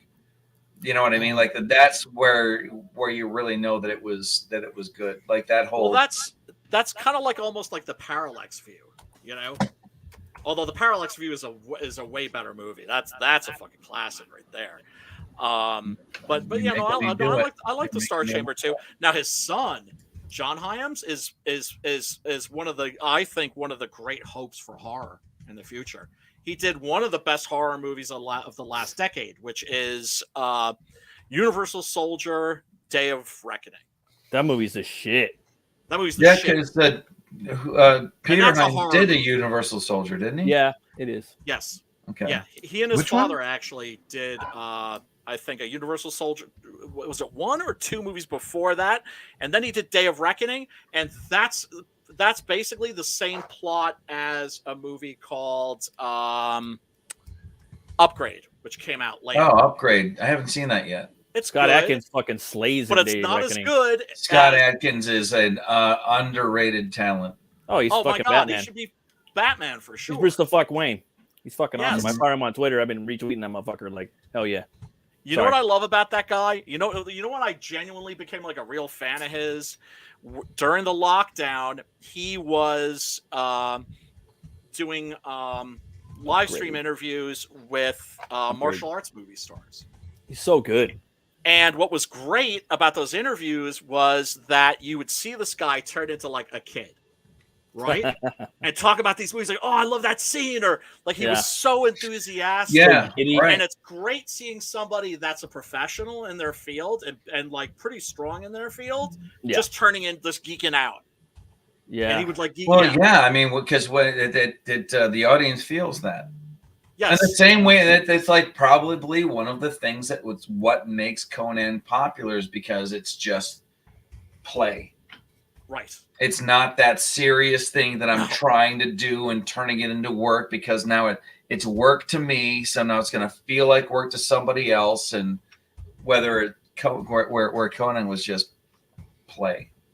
So Accident Anyways, Man, whatever. That's absolutely. Accident Man is his new franchise. It's got Ray Stevenson that played the Punisher in the movie War. Oh, Ray Stevenson. So he's got two movies with Ray Stevenson. The second one's playing in select theaters. Hopefully, it hits one of our streaming services. I fucking love Scott Adkins. I loved him in Polka. I've based characters on that guy. Like like when I create comics, like that's the guy. My favorite Ray Stevenson character is still Polka from Undefeated 2. King Arthur. Yeah. Oh. I still haven't watched those. In 2004, the one was the black director did the Replacement Killers, Training Day. Fuqua. He's Antoine Fuqua, one of my favorites. You mean Ray Stevenson? Ray Stevenson was in that King Arthur with Antoine Fuqua, Clive Owen, who should have been a 007. Hello, you did the Punisher too. I fucking love King Arthur. That's Punisher. The director's cut, the whole Roman take on that. Fuck that movie and sorry, sidestep we're doing. And the that 13th movie Warrior. And Excalibur, $10 million budget. Fuck, man. Those are the two movies I always recommend. The fucking Guy Ritchie one. Sorry, dude. That shit sucked dick. I'm sorry. Yeah, Excalibur is awesome, and all that armor made out of aluminum. I'm about to say paper polished. Spray paint, had to be polished. You don't get light playing playing off of that unless they polish that shit. Mm-hmm. Yeah. Absolutely. But you see how shiny the swords are. You see how shiny the swords are in Shaw Brothers kung fu movies from like the 70s, right? There were wooden core wrapped in tinfoil. Hey Brian, have you ever made a sword before? I'm talking like blacksmithing type shit. No. My father, my my grandfather-in-law does that shit in La Paz. Oh. I didn't believe him either, and he showed me all the pictures. He was talking about it for a couple of years, and I was like, oh damn, this motherfucker is making swords. He's making samurai swords. He's making fucking Howardian swords. I'm talking Lord of the Rings shit, katanas. Nice. He's fucking making it, but you're a weaponsmith, so But man, I would never do that shit. I got the balls to do that. That shit's fucking scary, bro. My hands are fucking dog shit too. But I just had to ask you that. Well, I'm telling you, dude, the rice bucket. The rice bucket. I'm telling you, it gave me my hands back. And it feels manly when you're doing it. Just imagine that you're like training for like the Iron Fist or something like that. Like what is it? Fucking Hot Shots? Part 2? Oh no, I haven't seen that. You haven't seen Hot Shots Part 2? Okay, No. You've seen Rambo, was it 2 or 3? Where he's like, oh dude. Well, the one with Charlie Sheen, he's putting like glass in there, he's putting gummy bears on his hand. Like, I don't know. You had to watch it. It's funny. It's hilarious. If you guys haven't seen Hot Shots Part 2, go watch it. It's funny. It can't be as funny as Rambo 2 and Rambo 3. I fucking love those movies. Those movies make me laugh my ass off, man. First 45 minutes are bullshit, and then the last half of the 45 minutes are full war. Like Stallone versus the fucking drives world. a tank into a helicopter. Yeah, dude. I love Rambo. Like just the one in my god. Burma. To me, it's one of the greatest disappointments of my life. That like Rambo didn't become James Bond. You know what I mean? Every 2 years, Sly would come back as Rambo. More and more roided out. It felt kind of weird though, because he was wearing a shirt through the whole movie, like a wet shirt. Like he needed to take the shirt off, dog. Like I don't know, man. Yeah, but it was but you know, which one? In 3? Rambo. The second to the last one, like Rambo, 4. the one where he's Well, that's because I mean, the dude's like it is. He has a 10-pack, bro. Still, he's like fucking 100 years old. He's got a 10-pack. I'm scared of that fool. And his face is aged in a really wonderful way. Dude, he's got a new show. Really great, he's got a new mafia show on coming out called like The Lord of Tulsa, where he's a mafioso in Tulsa, Alabama, or was it Tulsa, Alabama? Oklahoma. Yeah.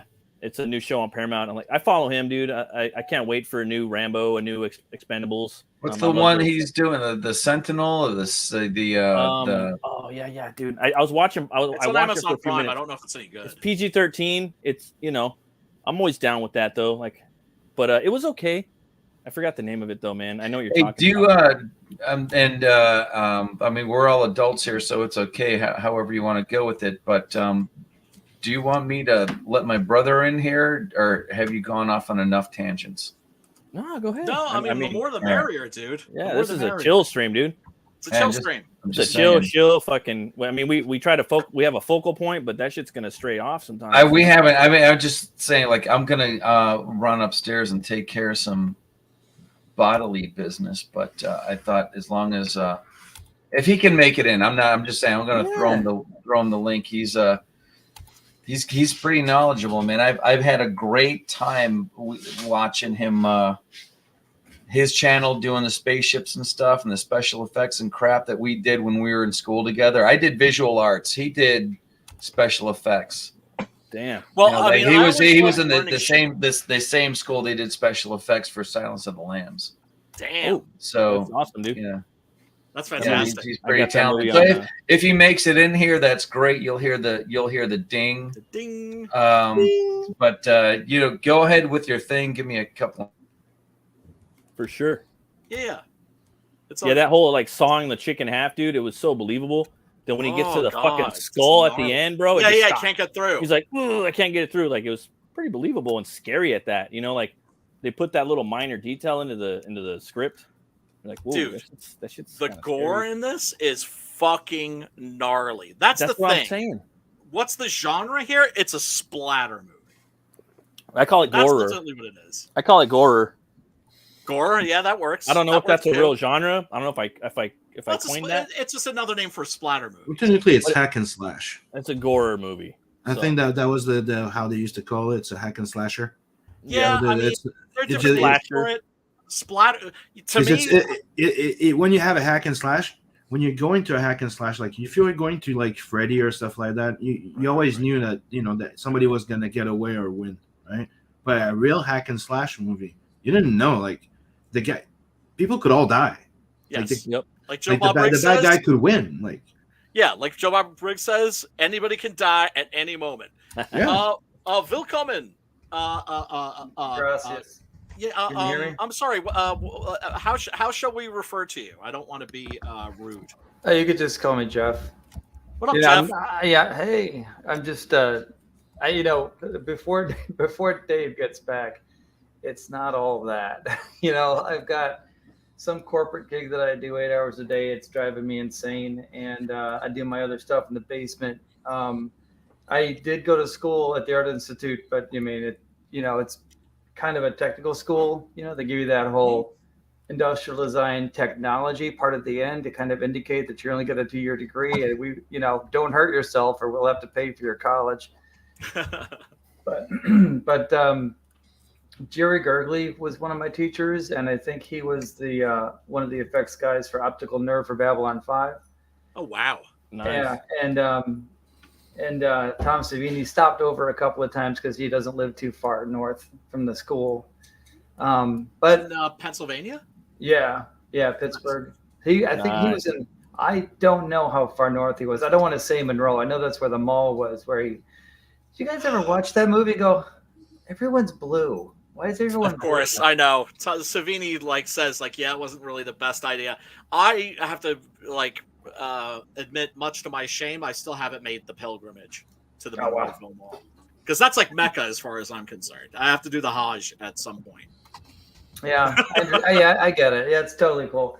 But as far as the rest of it, I'm proud of him and he's proud of me. So yeah, that's awesome. Yeah, it never used to be like that either.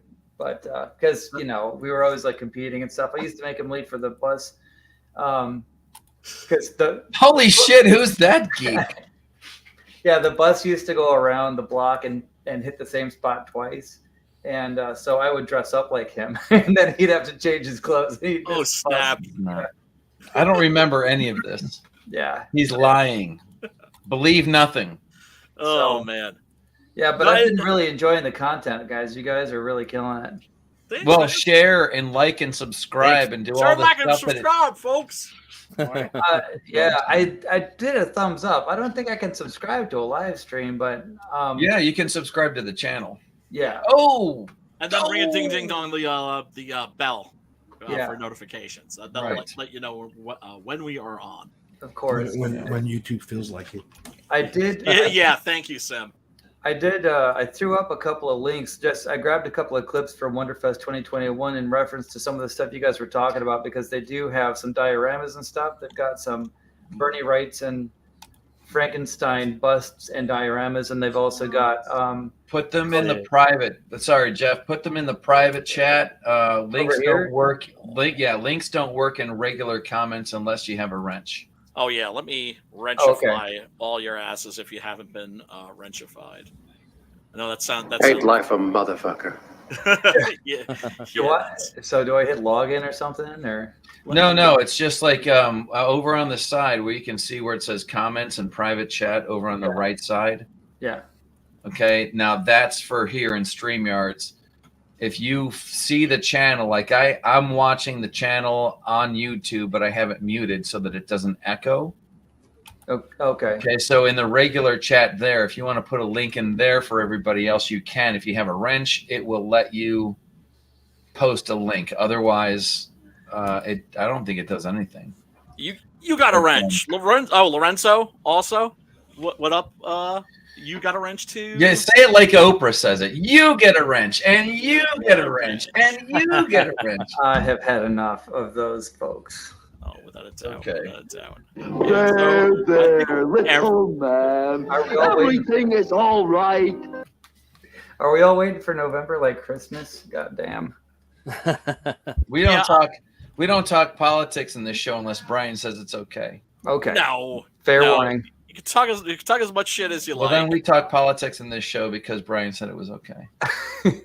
Well, it's just, usually the only time I bring it up is because of the great delete, and people don't even know what I'm talking about because people don't understand that it's coming.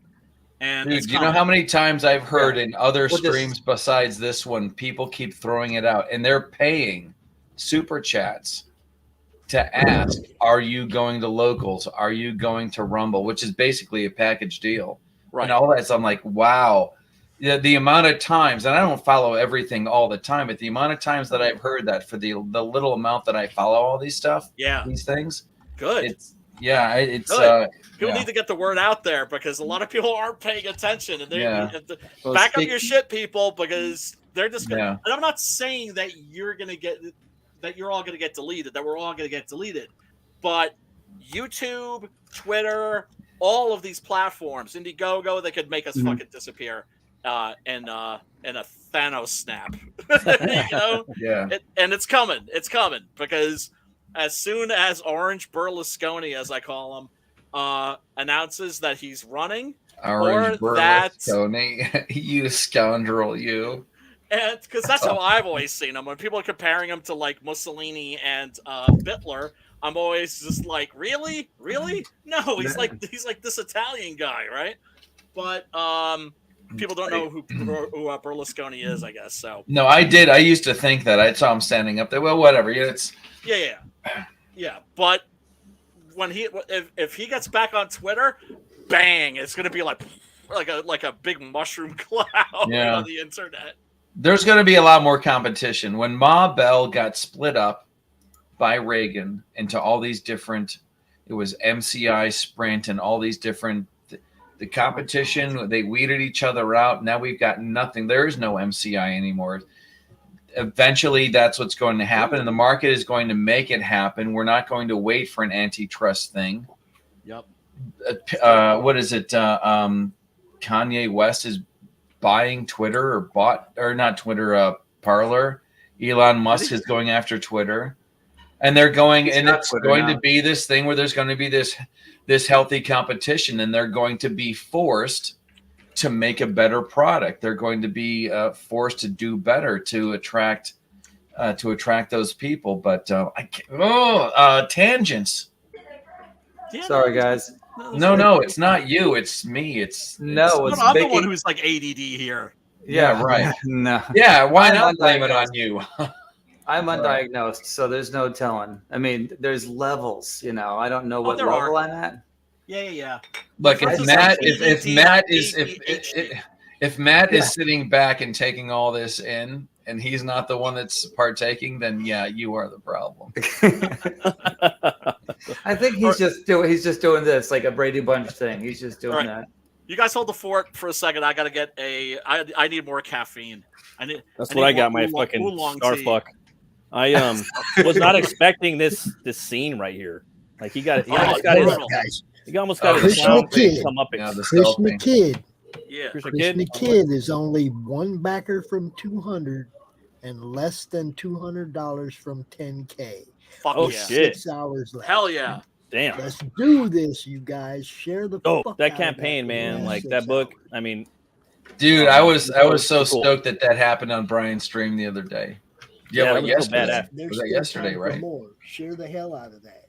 Yeah, for sure. And if you guys want to, Brian's stream, dude. Brian's got 2 days left. He needs another 5K. I know, dude. I just put that in the chat. Check out 6 Young Gorilla.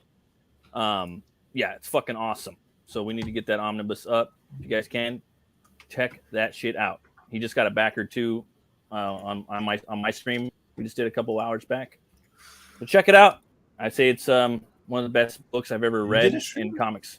Yeah, dude, I got my own show now. I'm doing on Tuesdays. It's called That's Open today. Gate. Yeah, I do right before Horror Movie Club. I didn't see 6 that p.m. anywhere. Really? I must have got It's new. It's new. It's okay. It's cock blocked or No, something. meaning notification wise, you know, like that's what I'm saying. I didn't see it on YouTube. That's what I'm Oh, saying. all right. Yeah. All right. And I did I did 2 tweets for it. I deleted 1 tweet and then I deleted that one. And I talked to you about that, Sim, because I did, you know. Then I did 2 more, so that sucks. But it happens though, dude. Because there's like for an example, like I like Biographics. It's a history channel, and I like weird history, right? Those are like 2 of my favorite channels on YouTube. And I don't even get anything from them anymore. Nothing. It's all just like comic book and Amber Heard and She-Hulk and just all that. That's all I get on my Twitter, on my Amber YouTube Heard. I'm like, fuck Amber Heard. Fuck. It's just She-Hulk and shit. About that shit. That's all it is. I ain't gonna watch She-Hulk. I ain't gonna, you know. Legally Green.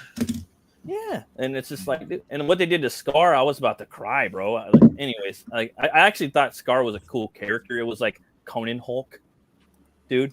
All right, and that's not what it looked like. It looked like fucking something out of Mel Gibson's Apocalypto with green skin, fucking ×5. And I was just like, dude, this shit's fucking stupid. Like that does not look like fucking. Somebody shared a picture that Scar actually looks like the new editor in charge type of thing. Like, what's his name? The guy that used to work at DC and now at MCU. Oh man, what's his name? He used to be an editor. Well, I know fucking Quesadilla is over at DC now. I read that somewhere. You hear about that? Yeah, that he moved to DC Comics. But me, I'm talking about the guy that used to work with Ethan during the Green Lantern shit. Then he went to movies doing the DCU. Are you talking Jeff Johns? Oh yeah, Jeff Johns. Jeff Johns, I think it is. Yeah. You know what's crazy about Jeff Johns? He looks like Scar. You know what the craziest thing about Jeff Johns is? Really? Him and Feige were fucking. Wait, like was it Feige? One of the two. Feige and Jeff Johns worked for Richard Donner. Mm-hmm. They both worked for him. Wow, man! Yeah. The pedigree. One took his shit to another level, and the other guy was just, a whole another level. As a director, or they were like coffee assistants or proteges or something. You know what I mean? No. I mean, like Richard Donner was a director. Jeff Johns and Kevin Feige both worked under him. Correct. Huh. Allegedly, that's what I heard. Allegedly, I love that. That's the greatest. I could be wrong. Allegedly, no, but I've heard it like multiple times, like over and over. Yeah, right, right. So, hey, my wife reminds they me both of were the like same in similar thing positions over and over again on a daily basis. I can say that I heard it multiple times from her. I'm not gonna like go do a deep dive on the internet on a look Friday. for it, but I could, but I'm not going to. No. I believe you. I'm just having fun with the way that you put it. Oh, allegedly. You're very you're entertaining that way. I like that. But my butt was hurt. My butt was hurt. Was it? It was hurt because I saw Scar. It looked like Arrow's cousin, You know the guy that plays Arrow, Stephen Amell. It looked like Amell's cousin, and he was in a bunch of was it CW shows. Looked like they CGI'd the fuck out of his face and slapped it on a fucking Apocalypto character, and fucking roided him up with CGI and gave him a green tint, and that does not look like fucking Scar. There you go. I wanted to see a Scar TV show, dude. That would have been fucking bad. But I'm talking like fucking, you know. I can't share my screen, but Google masculinity. Google Kevin Feige and Scar. Google Kevin Feige and Scar? Yeah. Okay. Just like, you want me to just type in Kevin Feige Scar or Kevin Feige and Scar? Just write Kevin Feige and you'll see his face, and you'll see that they use this. They seem to have used his face for Scar. Oh man, you're killing me, bro. Okay. I think I'm gonna laugh. That's the point. I feel a fucking hysteria coming on. What did I miss? Okay, share my screen. Scarlet Witch. Not Scarlet Witch. Google. Scar. Scar. All right, hold on, bro. Okay, I put those links up in case you guys are looking. In private chat. Yeah. I'm sorry, Sam. I can't find it, dude. It's fucking dumb. I'm sharing your screen. My engine sucks. Fucking. And she. Oh yeah. I remember this. Man. Yeah, this is cool. You know, this is really good for. Look at that face. You put this up on your channel, I think, didn't you, Jeff? I did one, but there's a whole bunch of people. That's Rob. Right? That looks like Robbie Amell. Which is Stephen Amell's cousin from Arrow. And Robbie Amell's been in a gang of fucking movies and TV shows and shit. It looks exactly like him. I gotta go, guys. All right, Pop. Peace out. All right. See you, Pop. We didn't even get to the bloody part yet. Nope. See you, Pop. That's okay. See you, Pops. Love you, brother. Take it easy. No, I didn't watch it either.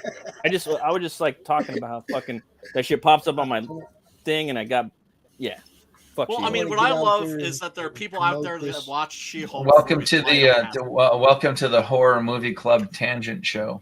Well, and I saw Tim Roth in there, and I love the fucking the Mark real quick before his. All right, man. Over. Yeah. Go ahead, man. Give him our regards, okay, brother? Knock him out. Get him. Yeah, Pop. hell yeah. All the best. Take care. Yeah, good luck to him. Man, I'm still so psyched that we got his ass one. I know, right? That was awesome, wasn't it? It was awesome. awesome. That was good. That book needed to get fucking funded too. Yeah, it did. You know what I mean? Yeah, it was an injustice that it hadn't already been. It better be good. Like, wait a second, like this should just be saying. Good. It better be good.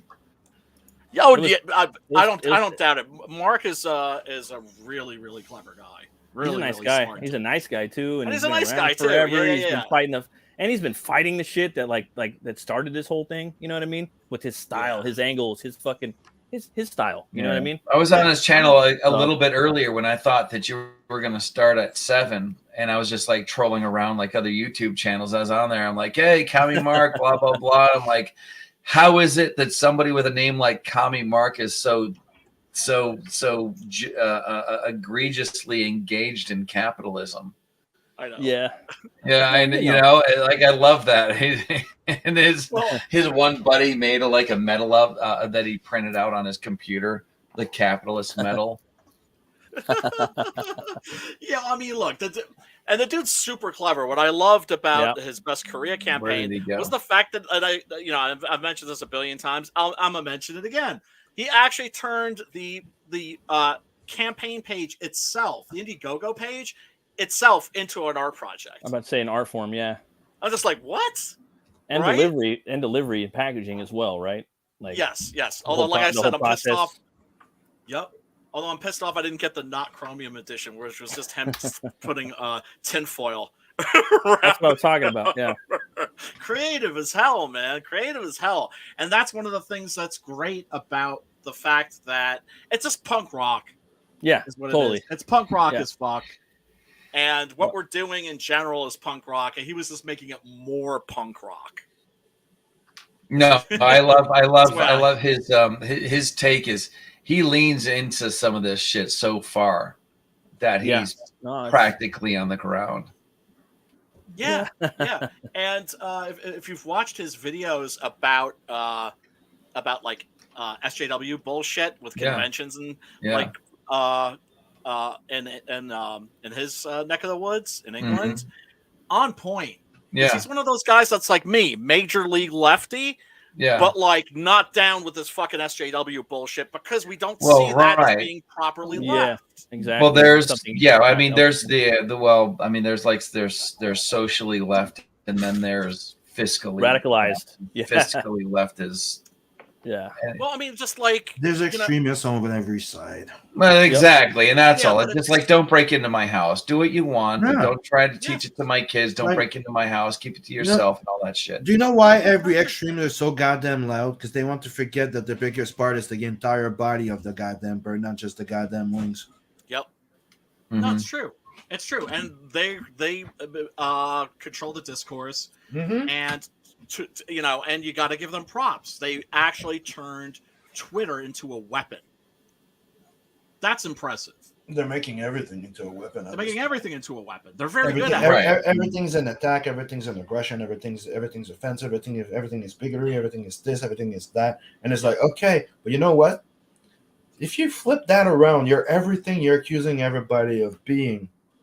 Oh, they're massive. Well, yeah, I mean, and what you end up with is that it's that Incredibles thing when everything is offensive, but it's nothing is. Like, do you hear yourself? You hate everything. Yeah. Yep. Like, yeah, and also it's just like you're complaining if about it's racism. not you You're hate like the everything. Most race-conscious people in the fucking world. Yeah. If it's not about them, well. Okay. Yep. Let's check this movie out so we can see exactly what it is that we're supposed to do with all our SJWs. Yeah. Wait. Did I think that, or did I say it out loud? You said it out loud. Shit. Okay, for you, we'll say that you thought it. I always say. I'm sorry. Go ahead, Sim. Sadly, for the viewers, we heard it. I said for you, we'll tell you that it was in your head, but sadly for the viewers, they heard it. That's so bad. Are you gonna get canceled? Fuck is what I'm thinking. We're already been canceled. The sound bites coming from. Welcome there back, you Jeff. are. Hey, sorry, I had to go grab some goulash. My sexy. Well, just mute the mic and stop the cam. You don't have to bail. Goulash, dude. By the way, if you're running the video to make sure that you don't get echo, mute yourself. That's one of the things they did at StreamYard. That's what I was trying to tell you, Whitney. Gotcha. What if that guy did this to your car? What guy? The clown? Yeah, I want to kill her right now. I think someone slashed my tires. Well, he knows this is your car. He saw us getting into it earlier. Hey, handsome! Cut it out. My friend wants your number. You. The face I wear. She has a flat tire and no spare, and I was kind of hoping you could pick us up.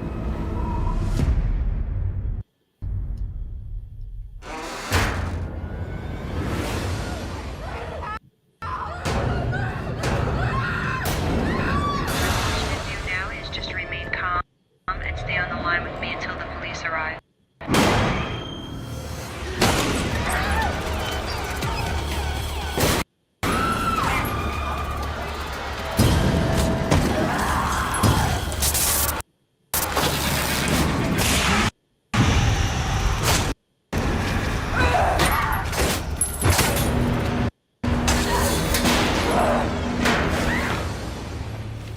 What the hell is wrong with you? What, did you think he was gonna hack me up into little pieces or something?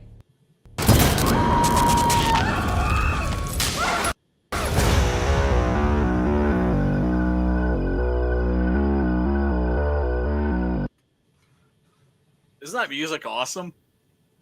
Yeah, dude. Yes. It's even cooler, like in the movie, like it pops up in different scenes, you know?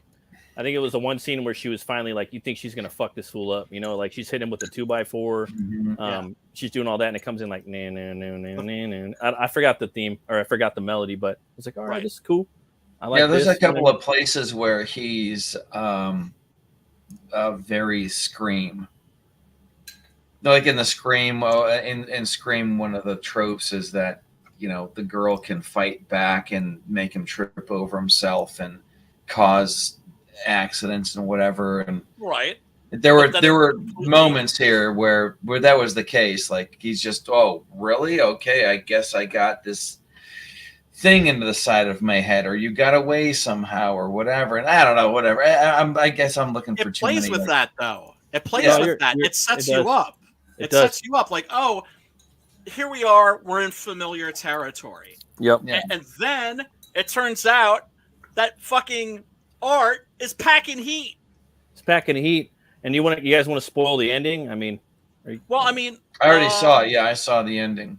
Well, it was not a bad twist. It was not a terrible twist, but it was a great twist because think about this. There's a logic to that, right? Okay. He wants to fuck people up. Okay. Right? And he's doing it fucking with his hands, nice and tasty. Right. But yeah, definitely. What happens if somebody gets the upper hand on him and is getting away? Right. He can't handle that. Then he whips out the jammy. Yeah. He can't handle that. Yeah, that's practicality, though. That makes sense. He's just being practical. Exactly. But my suspension of disbelief stops when I think about him trying to clean that outfit. Because this isn't the only time he's doing this. And he doesn't have more than one of those things. Yeah, it's like that scene in American Psycho when he's arguing with the Chinese laundry, like, no, it's cranberry juice. Right.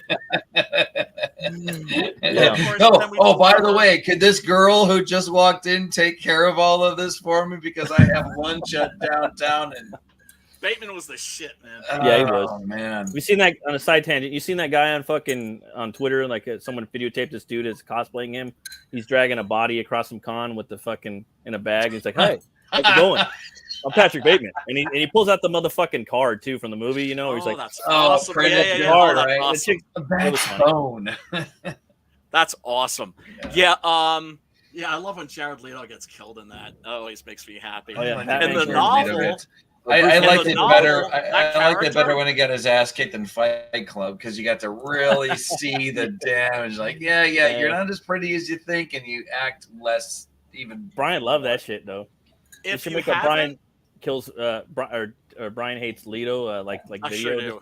just like a 20-second clip where it's got scenes from American Psycho, Fight Club, just those type of movies. Where he's just getting the fuck beat out of him. Idea. Just get the one shot of him with the arm, with his missing arm, Requiem for a Dream. Just a whole bunch of Leto hatred.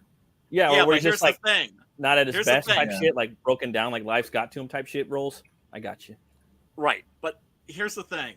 I've already gotten something 100 times sweeter than that. 100 times more cathartic? It's called Morbid time, motherfucker. Oh, that's Morbius. The fact that the fucking studio was that stupid, they're like, hey, on Twitter, they're saying it's Morbin time. That's what the kids are into. So let's re-release it, and then everybody will go see it because they know it's bad and be like, it's Morbin time. Yeah, that was cringe. It's spawned again. Good pretty Lord. bad, dude. Nobody showed up. I heard that movie wasn't that bad though. Awesome. A lot of normies were like, yeah, it's all right. Go check it out. Look, man, when the normies say that, it's like you're fucking with the shit that was special to me when I was a child, and Yeah. I take that shit personally. They fucked up Man Thing. I knew that they were gonna fuck up Morbius. I'm glad it bombed. This is what happens. You're talking about a generation who never had their old man either there in the house, and if he was there in the house, hand down to you their hot rod. You didn't grow up with the thing that the previous generation loved and learned how to love it. It only takes this kind of oil. You're right. You don't do this and this. He's reading the newspaper. He's reading his fucking phone, but he wasn't there. Like he was there, but he wasn't there. You know, I get. Yeah, you. my father was off banging his secretary, so so that was. Yeah, didn't see a lot of dad. What I saw generally wasn't pretty. He was an asshole. I mean, he could be charming, but a lot of assholes apparently. Charming. And then my brother was a piece of shit. My mother was awesome though, so that was like the one thing that blessing that God did grant me was an awesome mother. You will almost always have us, because who knows who can make it up for a stream, and who knows if we're even going to make it to November. Oh, dude, we'll be here. Trust me, I'm very grateful for the friendships that I've made in this space, because I found it when I was at my absolute fucking bottom, when shit was at its absolute fucking worst, and this community helped to sustain me, and even helped me put some food on the table too. And, really? How did you do that? I'm always wondering about how to do that. I want to do some. Look, my 401k has been raped by Biden, so I need to get that shit. I need to figure out some other stuff. We all do. I'll tell you what. Now, honestly, if everybody who's in this panel and everybody who's in the chat subscribes to Kit Bash Federation, the channel is. Well, if it's not in the channel, I'll put it in there again. It's okay. It's okay. There are no. What? Do not on one hand say, "How do I do that?" And then when I don't want to do that. That's all one-off stuff. I don't know how I would be able to sell that because it's all one-off stuff. Well, no, you can get paid for that. There's a lot of people that are creating toys in CG. Oh my God, yeah. Sub. I just subbed up. Sorry. Yeah, and a lot of people who are there's a lot of 3D modeling opportunities. Yeah, dude. You don't have to print anything physical or whatever, but yeah, trust me, you have people love this stuff. People want to be talking about it. Yeah, they do. You have skills. I want to be drawing a picture and hear you going into deep detail about that. There's a lot of people you have skills. In fact, it might be one of these things where you just put yourself out there into the space, and other people will figure out what to do with you. Exactly. He's dead, Mac. People love this shit. I mean, you got fucking Kurt Russell there, John Carpenter. You got the dude. That's not me. That's the show. My stuff is in there somewhere, but there's a whole bunch of people at the show doing stuff. Yeah, I'll find it again. That's cool, and put it in the private chat. Okay, yeah, but this is not my show. Oh, and you guys should have wrenches, so feel free to post shit in the chat too. Yeah, I'll put it in. I'll put it in private chat here in the stream, and then let's. Yeah, that's everybody else's stuff. You don't want that shit. Well, okay, but again, this isn't my show, so. No, I'm just saying. Yeah, dude, this has been a tangent since we got here. Oh, those are fucking gorgeous, right? Aren't they? Oh, dude, did you see the thing my sister sent me? Was a kiss. That image that I showed you. There was that on Twitter. I think I tagged you.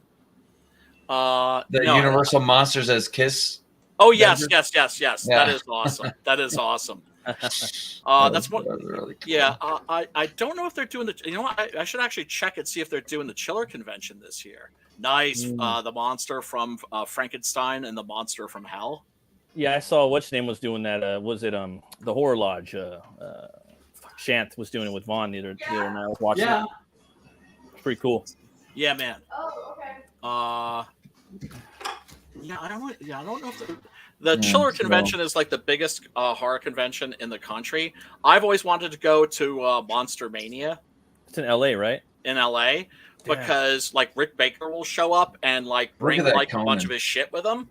Like he's a collector. Yep. Yeah. Mm-hmm. And when is that? Is it in October or what?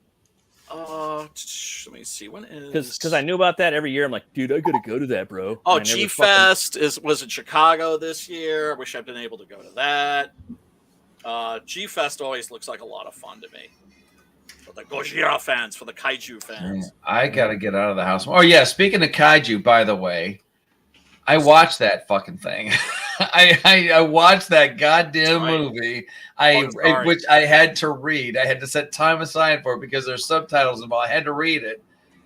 It was not terrible. I was trying to take it in as it was filmed with all the lore involved, being in North Korea and everything like that. But I, honest to God, thought to myself, Brian did this on purpose. Brian did this on purpose so that we would all know that. Which one was it? Who's the dad? Who's the dad? Kim Jong Un or Kim Jong Il? Kim Jong Il. Yeah, he's the guy that hired these people. He kidnapped captured them, and then right, and then they made the movie, and the entire time he was watching this, did not know that it was a troll. Yes. Just wanted to check. Just want to make sure. That's the thing that's so interesting about it is when you're watching Pulgasari, you're watching a movie that's basically made by a director who, at the moment that he's making the film, has a gun up to his head. Yeah. and the entire movie is anti-government. I'll have to send you the. It's on YouTube. You know what? Best resource right now for you, Kit Bash, is to be in the horror movie fan club because all the links are in there. What were you saying, Kit Bosh? You were saying something? Oh, nothing. Just like I think I was gonna say, like a lot of that goes over my head. Like I'll watch the movie and I'll just be like, "Hey, this is a great movie," and I won't even think about like, what happened or why it happened or I wouldn't have thought of it either until Brian actually said, "By the way, before you watch Brian's the key resource there." Yeah, he is. I would love Jerry Anderson guy, huh? Well, when you're watching a movie and somebody goes, "Hey, watch this," or "Get ready for this," or "Did you know this about while the movie's playing?" and you're like, "Man, I wish he would shut the fuck up while we're watching this movie." I'm like, no, go on. Let's hit pause. Tell me your thing because I want to know more about it. Yeah. Yeah, I mean, so you guys are brothers. You guys are blood brothers. Just we're distant relatives. Yeah, we shared a womb at Strong the exact same in the exact same person at the exact same moment in time. So I could tell you guys are brothers. You guys don't have a YouTube show together? No. I was actually suggesting that we do a podcast called "Yes, I Did Call You Stupid." So what? That sounds great, man. Dude, Jeff, your shit looks legit, man. I was drinking at the time. No, I'm telling you, like when you watch his videos, this is on one hand, I'm like, yes, it's amazing. On the other hand, I'm like, maybe it's really more amazing to me because we used to sit on the bedroom floor and play with Legos together. So it's already in my head a little bit, but Jeff has taken it to the nth degree where it's laser cut pieces of plastic and glues that I've never even heard of. He sent me a link to a channel called Diecast Resurrection, which is a guy that restores old Hot Wheels. And I've actually bothered to buy wheels and go to the hobby shop and get the little thing so that I could take Hot Wheels from the flea market and paint them and do weird shit to him, and I still can't get it right. This one guy's he's an absolute genius, but it's that kind of stuff. It's that whole I'm zeroing in on this little Jeff makes he'll take a fucking a Scripto lighter, or the cap to an orange juice bottle that looks like it make a really good jet engine. Just whatever he happens. What would usually start off with? What, vacuum cleaner bodies? Right now, the Williamson is a vacuum cleaner, like it's a shell. You got the upright, you got the handle that comes out, and the motor at the bottom. You take the shell off. Well, that's the smooth top, and then you've got all the crap that hangs from underneath while it's going along. Yeah. I put a link to the Williamson one in the private chat. I believe that's the one that you want to see. There's a cut. I've been working on the Princess for a while because it's the first one that I started deliberately. Like the Williamson, I started before I got married, and it's been sitting in my the first marriage. It's been sitting in the garage forever, and after I got here, I'm like, I have a place and time and understanding, and so I started working on it, and then guitar strings. Just make it kind of like Harry Bemis. I've got time to read. Dave, you gave me a link, but it's just to the channel. To the channel, I'll find it. All right. For real though, you guys, anybody who's in good, it could be considered movie quality model making, that is the place that you want to go. I cannot speak highly enough of it. So you would say that he's more John Dice. And I don't even like him. Look, here's the thing. I'm not as a person. I'm not a real big. Exactly. I'm not a big fan of Jeff. So when I say he does, my brother, of course, as far as people go, I get a lot. Okay. But model making, way up here. Hey, look, he's very good. The fact that I find the fact that you don't hate each other anymore heartwarming. Yeah. Well, there's always in parentheses as much. Yeah, man. As Don't much hate as each I other used as much. Let me tell you, man, the hatred between brothers, that's a special kind of hate. It is, man. We've had some knockdown dragouts, let me tell you. Yeah, but let's not. But that's not what. But I would never come at you with a handsaw as your feet are manacled from a joist on the ceiling and just from the genitals to your face. You know what? Can we just say, like, what is it about not finishing the job, Brian? You know what I mean? Like, you bothered to saw from right from the crotch. Well, he wasn't all the way. And Matt, through. this is a good question for you too. All the way down, this far away from the top of the head. Here's the thing. And then stop. Well, it's a hard thing to cut through, and the blade got blunt. Stuck. Gets stuck. It's a hard thing to cut through at that point, and the blade probably got dull from sawing through all that bone. And here's another thing too. It's not a bone saw, because bone saw is ready. I like the way that you say that as if you've tried it before and like, oh yeah, no, sense. That scene is totally legit because I've been there. I have been there. It makes sense because although he cut through the pelvic bone, right? Yeah, that is the toughest bone in the human body. It's the thickest, I would that imagine. and your skull. Yeah. Yep. Okay. And that skull is thick. That's some thick bone, dude. You know, like when the samurai. Terrifying. This is Ed Gein's son. So, yeah, for the sake of the movie, he did not stop to sharpen the saw or get a new sharper saw. No, it was a hacksaw too. It was a hacksaw. The fact that he actually got through the pelvic bone is amazing. Credulity. Yeah. I haven't seen the movie yet. So does he have a place to work? It looks like he's got a place to work. No, he's just like, well, we're gonna spoil it. We'll spoil the ending. We still haven't spoiled the ending yet. No, we haven't. Okay. No, we haven't.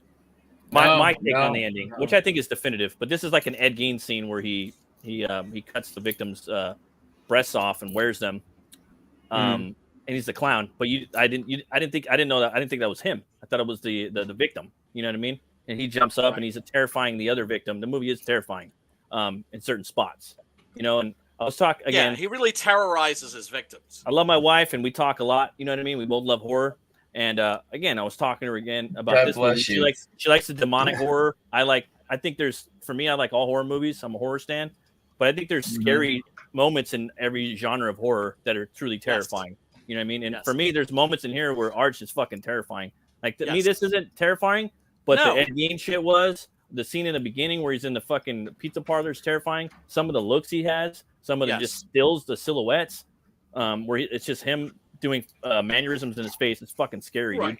You know what I mean? Because the gore in this is the one jolly element.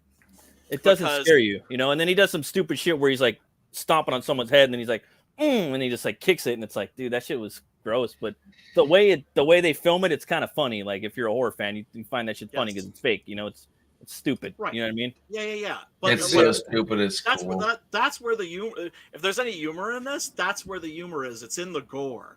Yeah. The appliance is awesome. It accentuates parts of the face, obviously, just in the right place. But that mouth is really interesting because even when his mouth is closed, it looks like a gaping maw that's like sad.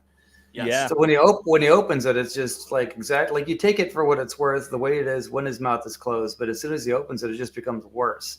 It's already bad. It's like it keeps transforming into something scarier, and that goes back to what Sim was talking about, where it's the Jim there was really something about this makeup that, and like I imagined, like, okay, the thing that's making this makeup work is the exaggerated cheekbones and the skullness to it. The pointed nose, okay, I get that. It's kind of clowny, and the little dot on the end and the mouth being like the anti-clown.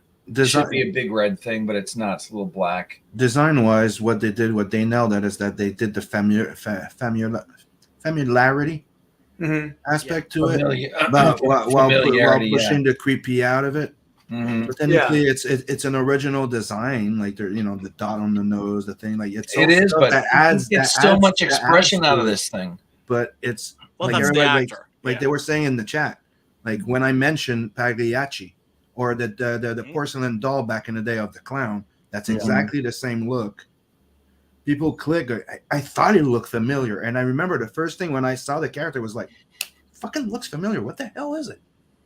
Yeah. The other thing I like about it is the blood is dark. Yes. Yeah, the blood is. It's not the usual, the typical oxygen taro rich syrup with Tamco blood, man. It's that Burgundy. Tamco blood. I like this scene too.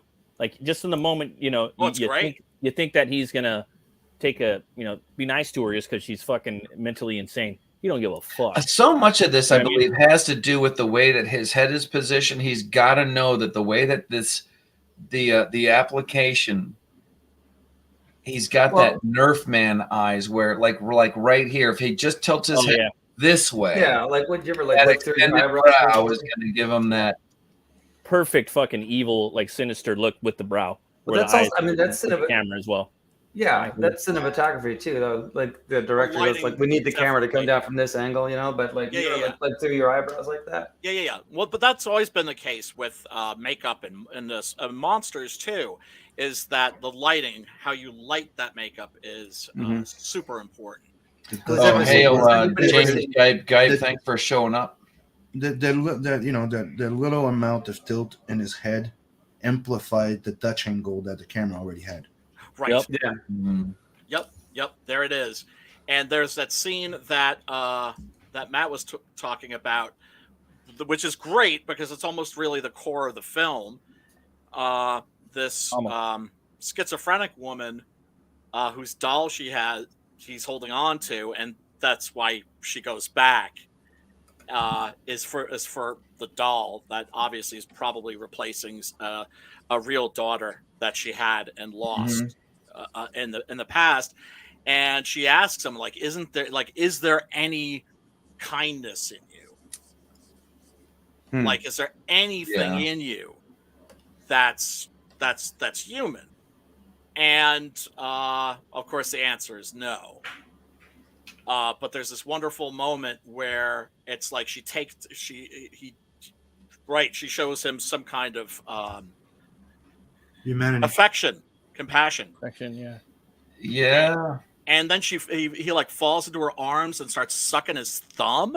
Yeah. And that's fucking creepy. That's Texas Chainsaw. Yeah. Well, that's asking a lot. Poor. No, I mean it's a throwback. Poor Leatherface, I mean, the way that Tobe Hooper describes the Texas Chainsaw Massacre is that it's the worst day in Leatherface's life. Yep. Right? These kids are showing up. Where are they coming from? Yeah. And they just keep showing up. Yeah. But yeah. But that is, I mean, when I saw that, okay, now look, this right here. Yeah. I don't think that's. But what I believe is that this is a pronoun. This killer is a pronoun. This killer is a. Yeah. What are we allowed to say? Yeah, go ahead. Well, okay. Well, I believe that all Black Trans Ams matter, including Kit and the Smokey and the Bandit Well, okay. Spoiler alert. We're gonna discuss the ending to this.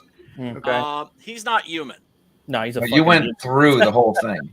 He's a what? No, I mean, like I'm not saying are you aware that like the thing that I'm talking about, like when I was watching it, what I saw, that thing coming up the stairs and walking towards the locker, has more parts than it should. Oh yeah, he's got a big old dong swinging around. Yeah. Okay. It wasn't just me. Yeah. Well, that's the thing. He's doing an Ed Gein. He's doing wearing Ed Gein. a woman's skin. Yeah, he cut her breast off, and he's wearing the schizophrenic. Oh, I thought that. Well, it looked like. I mean, look how skinny those arms are, though. It looked like a woman. I thought that we were talking about that. Looked like a. That makes me feel better. That makes me feel better because I thought that, and then I thought, wait a second, I can see like a seam, and it obviously. Oh my god! I can't believe that though. They made it look so good. Yeah. That I totally didn't get.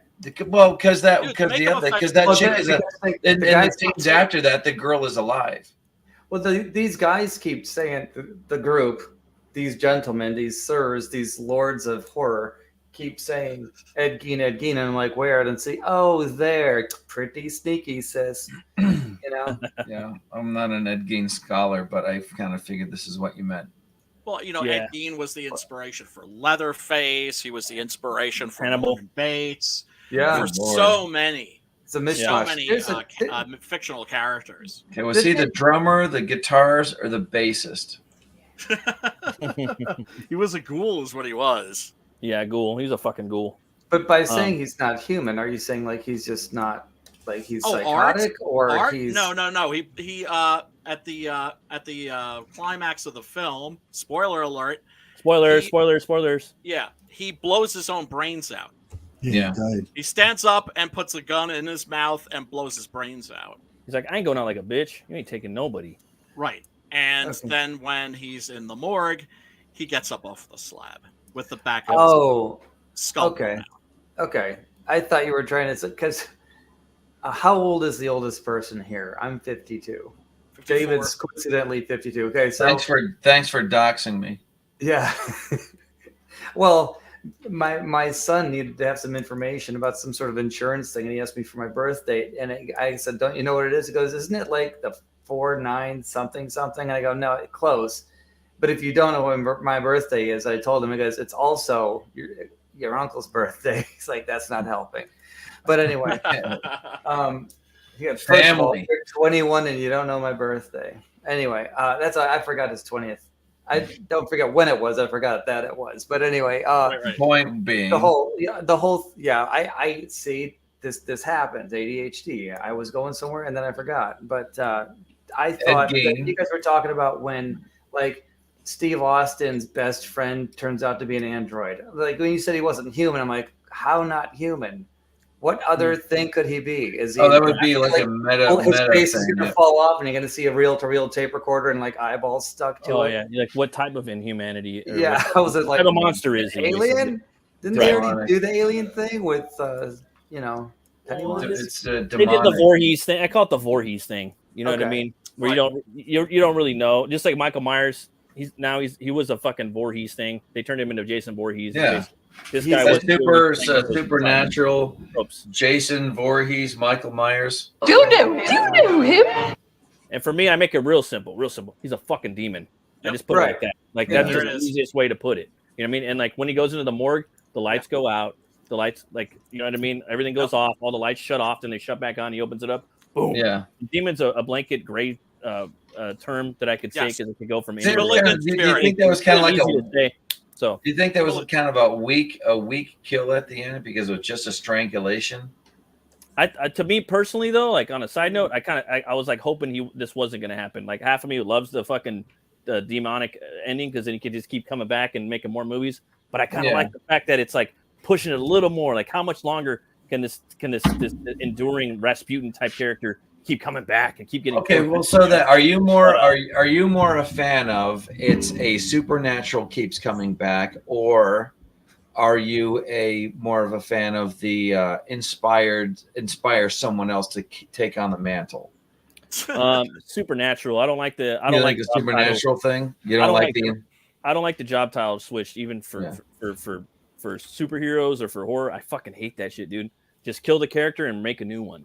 Yes. Thank you. But as far as like the supernatural stuff, they come back. All right, we're gonna have some popcorn. It's gonna be fun. You know, Art's coming back, Michael's coming back, Corey's coming back, Jason's coming back, the demon's coming back. But for me, it's like, can we push this character a little more to where he's not the demon, to where it's just like almost demonic, to where we beat them up and they keep taking the victim. Or where you don't know.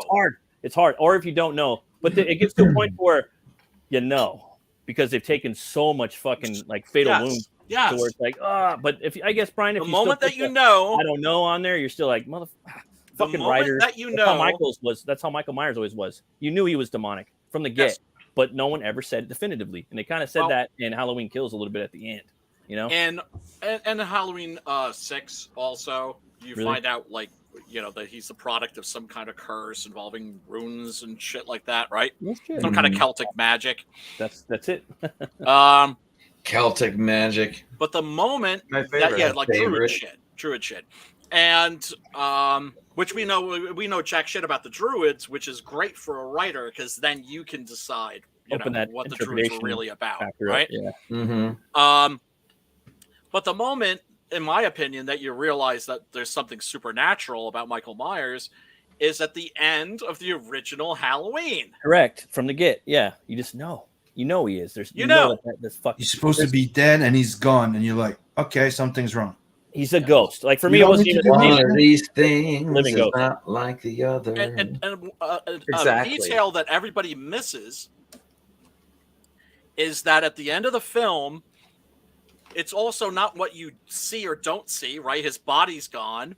Yeah. But it's very much about what you hear, because you hear that breathing through the mask, right? Yeah. It's always the best way to do it. And it's everywhere. So at the end of the film, you're visiting all these different spots where like these dramatic moments or kills occurred. And suddenly you also see the house, the neighborhood. At the end of the film, he's everywhere. He's everywhere. And that house too. That house for me, that house is his heart, is his spirit. You know what I mean? Like that's how I would have told the ending of that. I would have made that house like a fucking that's Dracula's dirt. You know Again, like you said, they don't say that's what's happening. You hear the noise, so they leave it to you interpreting the way that it is. Like to me, the way I saw it, ambiguous. Another way of saying it is, whoa, it's like, okay, he's dead. You see that, and then you hear it in your head because you're traumatized by it. Exactly. She gets obsessed by it, and that's a bit what happens in the next one. Well, that is the beauty of ambiguous endings, which you can't have in movies anymore. Right? Yeah. That's how you. Well, why not? Is it because the audience is too stupid? Or?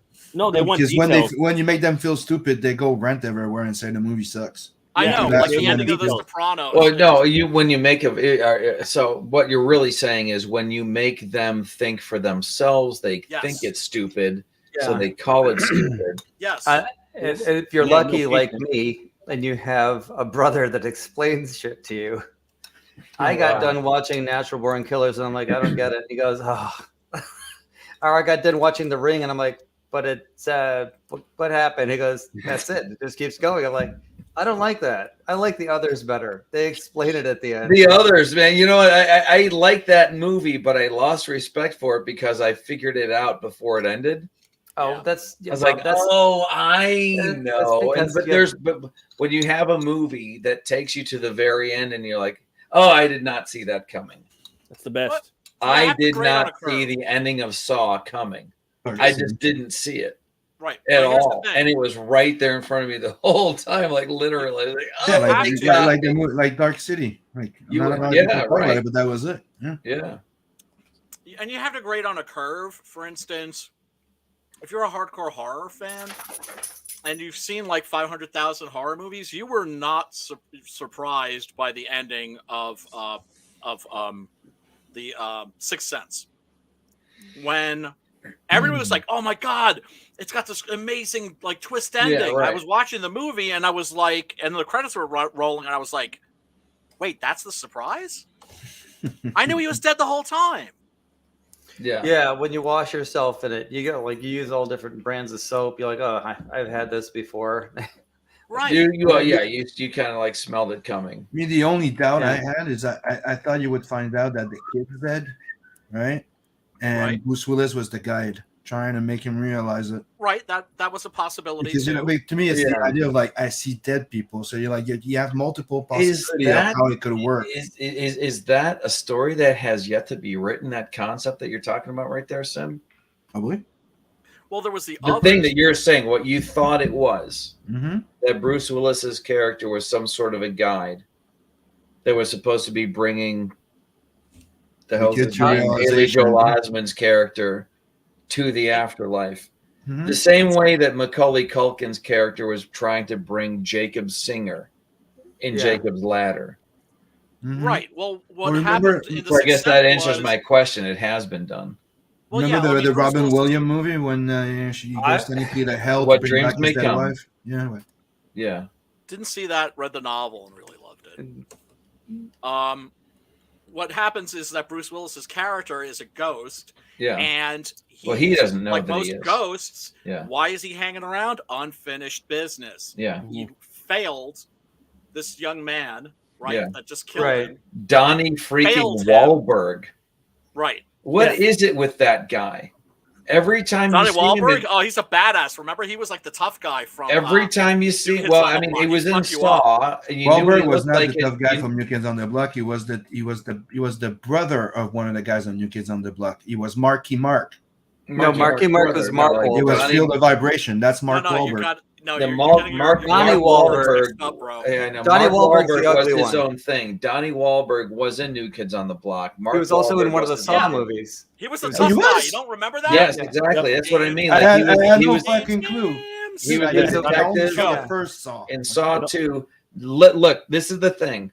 Donnie Wahlberg, you'd never know that he's in the thing because he never looks like himself. He was in Dreamcatcher. Yes. In Dreamcatcher, he was. What was the name of that retarded kid? Oh, I forget.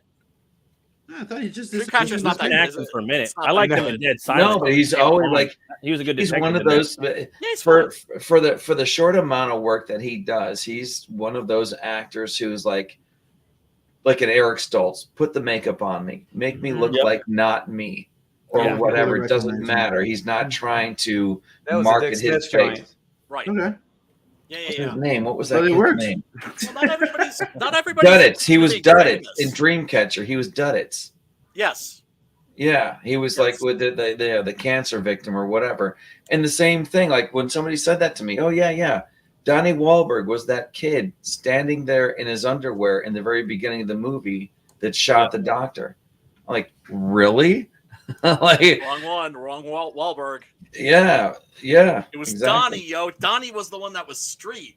Well, dude, I recently watched that movie because I'm trying to find movies that my kid could watch. You know, and we watched part of it. Sorry, you know? but like I told you, I didn't even know that That's he was definitely acting. like a like I said, age appropriate horror. Yeah. And, Yeah. and when I watched that movie, Willis and Colette are sitting in the same room. So like when I first watched that back in the day, I thought he was alive. I was one of those fucking motherfuckers. You know what I mean? Well, That didn't that's that the thing, didn't you get hadn't it. sat But there with. That's what I'm he's talking sitting about, with her. grading on a curve, right? Yeah. He So was it's just sitting like, with her, well, though, I dude. knew Like, oh, he's working the with the whole mom. time. The mom knows, you know? Right, but so I knew that he was dead from like the beginning of the movie. Yeah. But I've watched 500 billion horror movies, and so Right. you grade on a curve, and you're just like, oh, okay. Like, I guess Okay, most Brian, people we get got it. where did Jeff? Where did you just go just now? I don't know. He just I like out, look at the bottom of your screen. You can shut off the cam and the mic. You don't have to just dump out. Well, he's probably Yeah, just anyways. learning this shit, man. That's the Probably only just scene in the movie though where like you see him like around the mom was in the very beginning. She's But they're like, not when he's talking. Nope. That's the they're not thing that talking. throws you. He's They're to not the right, talking to he's each over other. to the left, and like, oh, okay, she's talking with she's talking with them. She's getting him a shrink. You know what I mean? And fucking Toni Collette, man, fucking robbed. Deserved an Academy Award for Hereditary. Oh yeah, yeah. I just have to say, everybody hates on that movie. Like, oh, it's trendy. Like, I know whenever horror movies get like trendy and popular, like you always get people like, I wasn't scared. It wasn't that great. It's Contrary, fucking yeah, trendy. No, my hand to Fucking God, I elevated have horror. no Like, idea dude, that shit how was it pretty good. was that I tripped because I literally tripped over that movie. I do not remember if I heard it from somewhere or whatever. I just started watching it, and it's not even a fast mover. It's kind of slow in the beginning. It's a slow burn, bro. Slow burn. It is. I'm like, all right. I guess I'm cool with that, I though. cannot remember. For the life of me, I don't know why I started watching that thing. What That's one of those. It's like The Witch. Those people thing. in that movie standing Same there, ending, too. just naked. Yeah. Like, ooh, some They about both had the this I same don't ending, bro. like. But they're both scary. I thought they were both good and both Yes, scary. they both have genuine dread. Yeah, they're dread and they're terrifying. Yeah, it's like somebody really like, yeah. And that's what horror is all about, right? Horror Yeah. isn't about like jump scares. It's about dread. Yeah.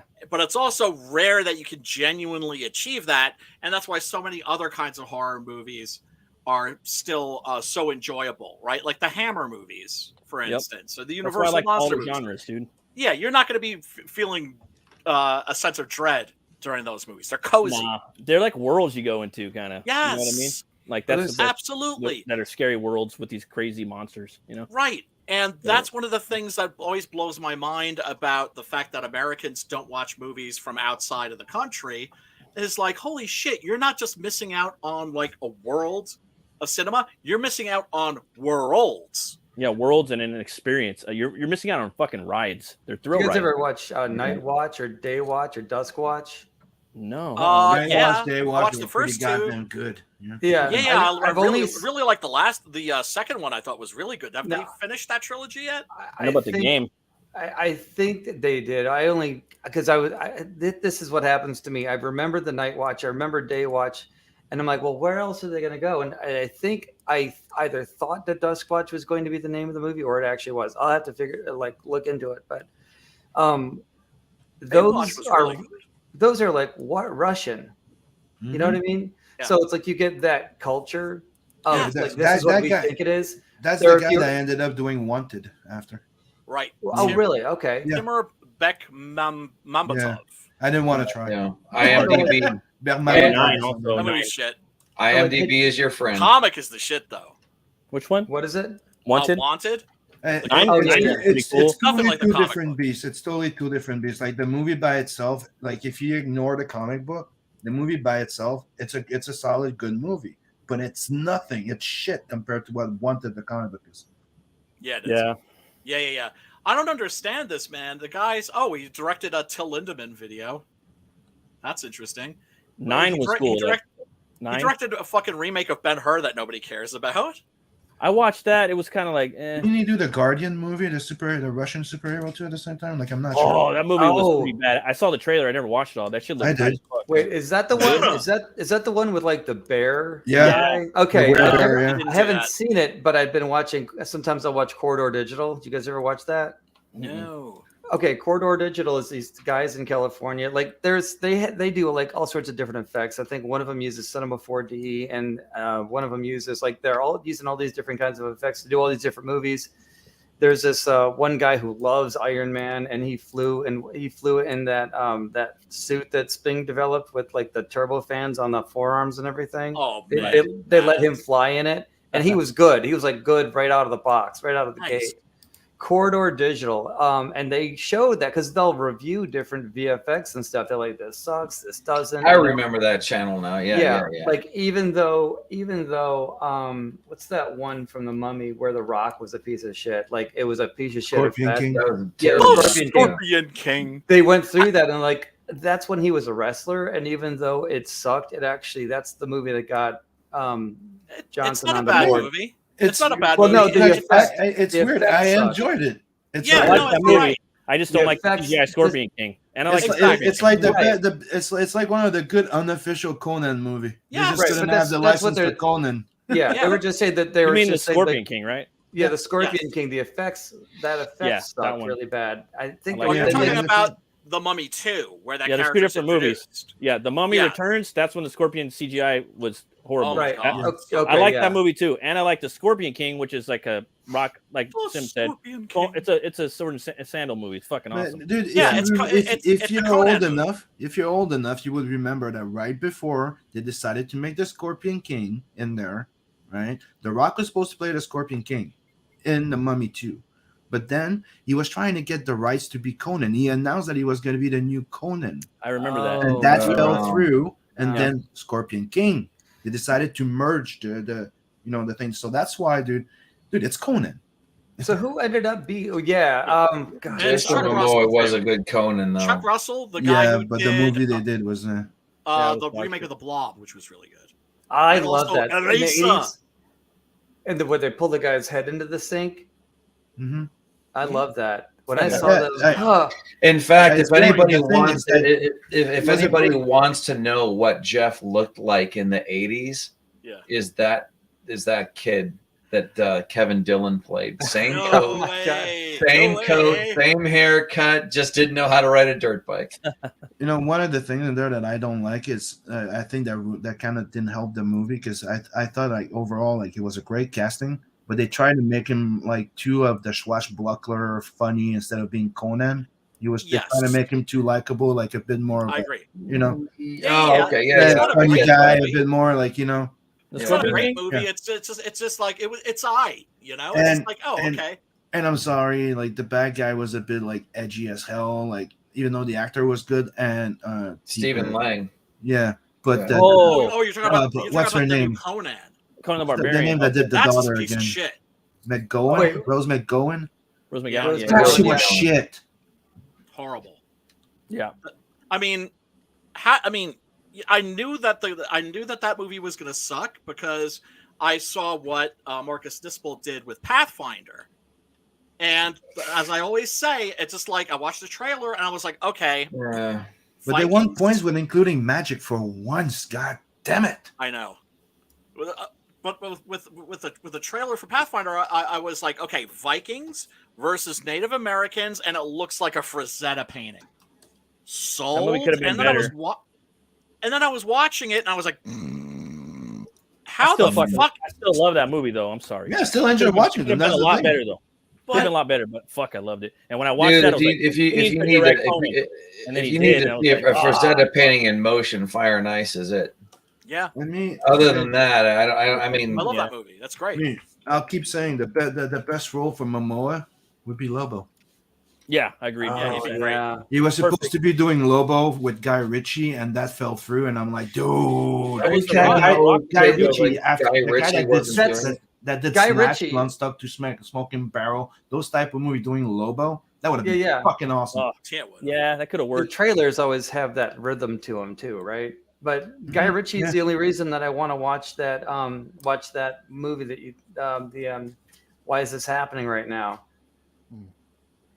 Is that the name of the movie, or are you just not remembering? I'm just not remembering. It's Sons of Anarchy. We've got there was Snatch, Longstock to Smoking Barrels, right? King Arthur, right? King Arthur. Because Littlefinger actually puts the resin in to keep the bow from doing anything wrong, like to let the fingers slide off. The art. So sometimes I do that whole thing, like here's a real archer doing like criticizing what movies, and that got high marks from like a professional archer when it was like that one scene where he shoots the king, I guess. It goes like right through him. He's like up there, like Littlefinger like puts his fingers in the resin so that when he pulls back, and my wife likes all those kinds of movies. She likes all the Robin Hood. She likes all the like Canterbury Tales and all the all that medieval stuff. Or me too. Like I'll go out and buy all that shit. There was another one called Medieval that came out with Ben Foster that went right under the radar. Or Ben Foster's This Night, and it's a medieval movie. It came out already. Yeah. It looked decent. But like for me, like I'll buy any fucking movie with swords whatsoever. I don't care the year, but I don't do it anymore. But I would, and I'd watch it, and I like things from. I think Brian probably would too because he's a fucking weaponsmith. But I'm gonna get my sword. Man, right are you allowed to show that on YouTube? Are you guys gonna go watch Black Adam? I don't know if I'll go watch it. Like I'm happy that like The Northman is on Amazon right now because I heard that was amazing, and I love that movie. You either love it or you hate it, though, bro. And it's not a big. I'm gonna end up loving it because it's like a heritage thing. It's a heritage thing. You know what I mean? It's Hamlet. So like, is it okay? But there's a badass sword and sorcery scene in there. It is a sword and sorcery movie. It's Viking horror. It's a I heard it's a horror. It's like a horror movie. It's filmed. There's a lot of takes. Like there's so many good like juicy little berries about that movie. I fucking love it. I just watched it on Amazon too. Look at this geek. Look at that sword, Look at that bro. shit, man. So my coworker's daughter was minimalizing everything. She's like a minimalist now. She's like, I don't want this, and I helped him move her. So she gave it to me. Made me think of Thundercats a little bit. Yeah. It's really cool how balanced it is because I mean you can hold it up like with one, but I gotta clean it. I don't know if you can see it's marred. It's got some. I need to like polish it up. I don't know dude, I'm jelly. do you still have that walking stick? Yeah. Yeah. Check this out, man. You got to check this out. This walking stick. When Brian gets back, you got to see it. I got been painting all day, so I had to move all this stuff out of the room. I got to go to the other room and get it. All right. Be right back. Dude, his ex-wife does mannequins and models like that. Okay. So like a whole collection of eyeballs. And the way that you get the eyeballs to look in the same direction is like they have this thumbtack in the back of them so that you can like move the eyes in the right direction. Sweet. Yeah, show them how like this thing just happens to snap into this one piece of wood naturally. Don't blow it. I'm not gonna, but it's just one of the coolest things I've ever seen. So this is a stick that I got. It's actually a tree trunk that I pulled out of the ground and it's inverted. So I can't. Let me get this out of the way. It's got some some decent knots in it and stuff. Hang on, there we go, like knots like that. But then you come down this way, and you got some of this cobblestone I carved in with oil paint. Nice. Dremel tool, okay, and then you come up here, and there's this leather. Got these tassels. There's a face there, and then these Coke, these bottle cap rings in here. Okay, so my ex-wife hired me to help her refinish mannequins.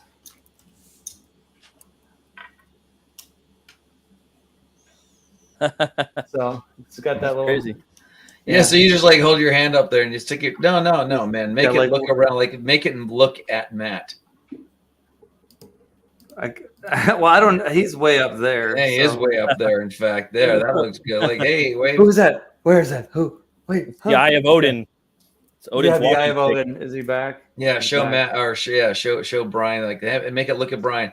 Hey, put him in the middle so he can look at everybody with that. This is that, and that's the whole. Oh, wait a yeah, that's the whole Brady Bunch. Yeah, there you go. Whoa, That's crazy, So- man. badass. I know. I love that shit. I used to have a brown one too. So it's You my get like walking all kinds of stick. cool eyeballs. They're like a cat eyeball or a snake-eyed goat with that weird-looking pupils and stuff. It's nice to bring to Renfest. So did Brian Oh, see the man. sword? What? Oh, are you packing? You're packing some steel? Whoa! Little. Awesome, I'm man. sorry, they're cats. There we It go. looks like the sword from the Thunder. Conan TV series Okay. with Ralph Mueller, the new Conan. The German Conan. Yeah. Heavy. Well, the other German Conan, yeah. Right? That's heavy. That is a solid half pound. Did you make that? No, it was given to me. Actually, I lost a gem. It's hot glued in here. I gotta. Dude, But I'm pretty sure that that's the sword from the Conan series. I don't know if they made licensed replicas or something like that, but I'll have to look. it was Made kind of like in- the Hercules TV series. It was like one of those. They did one with the Beastmaster too. Oh, really? I love that movie. I love Beastmaster, Oh, yeah. the Hercules show, Xena back in the day. I used to watch all that shit. All We the did, things that Rip, Xena. all the things that Rip Torn used to be in before. All he had to be was Rip Torn. Yeah. Yeah. He didn't have to be. He didn't have to like. He didn't have to try to act. He just had to be himself and like, here, take our money. Take my money. We did we did Phantasm, which is by the same director, Don Coscarelli. Yes, Yeah. sir. My And- wife won't watch that. She will not watch that. I'm Don't like, watch Phantasm? No, because I think when she saw it, she was really young, and so I mean, movies have a way of, like, I was kind of disappointed. I thought Magic was going to be great, but the trailer showed up at an odd time in my life. She won't watch Phantasm. Yeah, same thing with me. That that was Fucking whoa, great. what a There's a mind documentary jump. about that trailer and how it fucked up the filmmaker. Oh, really? The Yeah, it's on filmmaker. Shudder. Yeah. Phantasm? No. There's a Magic. you've never seen. Oh, okay. Let me Sir Anthony Hopkins and Burgess Meredith. It's Yeah. Every It's time a I good go on, movie, but it's not the kind of movie that's going to scare you when you're a kid. It's not really a scary movie. It's No. it's a horror film. But it's I want to say I want to put it on the same level as Yeah, The stage Hand. play. Yeah. Okay. Yeah. No. Yeah. I would say that's that. It That's just moves pretty that on point. fast. It's more dialogue. I don't know. It's character driven. Yeah. Yeah. It's but It's a slow descent into madness. right as opposed to the evil ventriloquist puppet stories from Dead of Night and the Twilight Zone. Yeah. because that's what you were kind of thinking when you saw this trailer. At least That as was a Cliff. kid, that's certainly what I was thinking. Cliff Robertson in the Twilight Zone. Yep. Yeah. God, I can't believe I pulled that one out. I just remember him as like the CEO from that company that ran the Brainstorm project. Oh man, that was a great movie. Mhm. Huh? By Douglas Trumbull, of course. Yeah. The wide angles all over the place. Of course. Are you playing this trailer right now? Yeah. Well, oh my god! All right, you're a kid. You're a kid. Okay, hold on. Pause. What? All right. Just pause. I've seen it already. I'm paused. No. Okay. Here's some context. 2 weeks before this movie came out, our dad passed away from a massive coronary. No, it was a blood clot. Whatever. The point is we both saw it about 2 feet from us. Yeah. Okay. It's the kind of shit weird, like snorting noises. Eyes roll to the top of his head, grabbing onto the chair. Eyes rolled back. Last words. I feel like I'm going to have a heart attack. Yeah, but it was. Did it seem like it was 2 casual? weeks? Now, 2 weeks later, this commercial comes out, this trailer, and you play the trailer because the last thing you see your old man do is his eyes roll to the top of his head, and then this thing shows up on TV. Oh! Wow, you guys are so much worse than I did. Does that help? Yeah. Yeah, you got the title holder right there. Right. Yeah. When your heart begins to pound. Wait. Whoops. What? This is whoa. Yeah, it's the right one. No, it's the right movie, but it's the wrong trailer. It's the right movie, but it's the wrong trailer. Yeah. Oh well, yeah, because the puppet's there we not go. talking to the him. puppet narrates everything.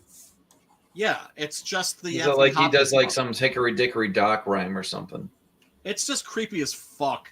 Let's see. Yeah, because the puppet itself is just weird looking. Well, ventriloquist puppets are generally weird looking. And well, yeah, I mean, it's creepy how that one. Object of horror. Yeah, and that's what I wanted to bring up also compared to Terrifier. The exaggeration of the mouth and how it's darkened also makes him look like a puppet. Yeah, like a marionette. That's That's a really good point. All right. Are you trying to find it, or are you? No, I got it. Okay. I was gonna say. There it is. Abracadabra, I sit on his knee. Presto, changeo, and now he is me. Hocus pocus, we take her to bed. Magic is free. We're dead. Josephine Levine presents Magic, a terrifying love story starring Anthony Hopkins, Anne Margaret, and Burgess Meredith. Rated R. Yeah. Nightmares.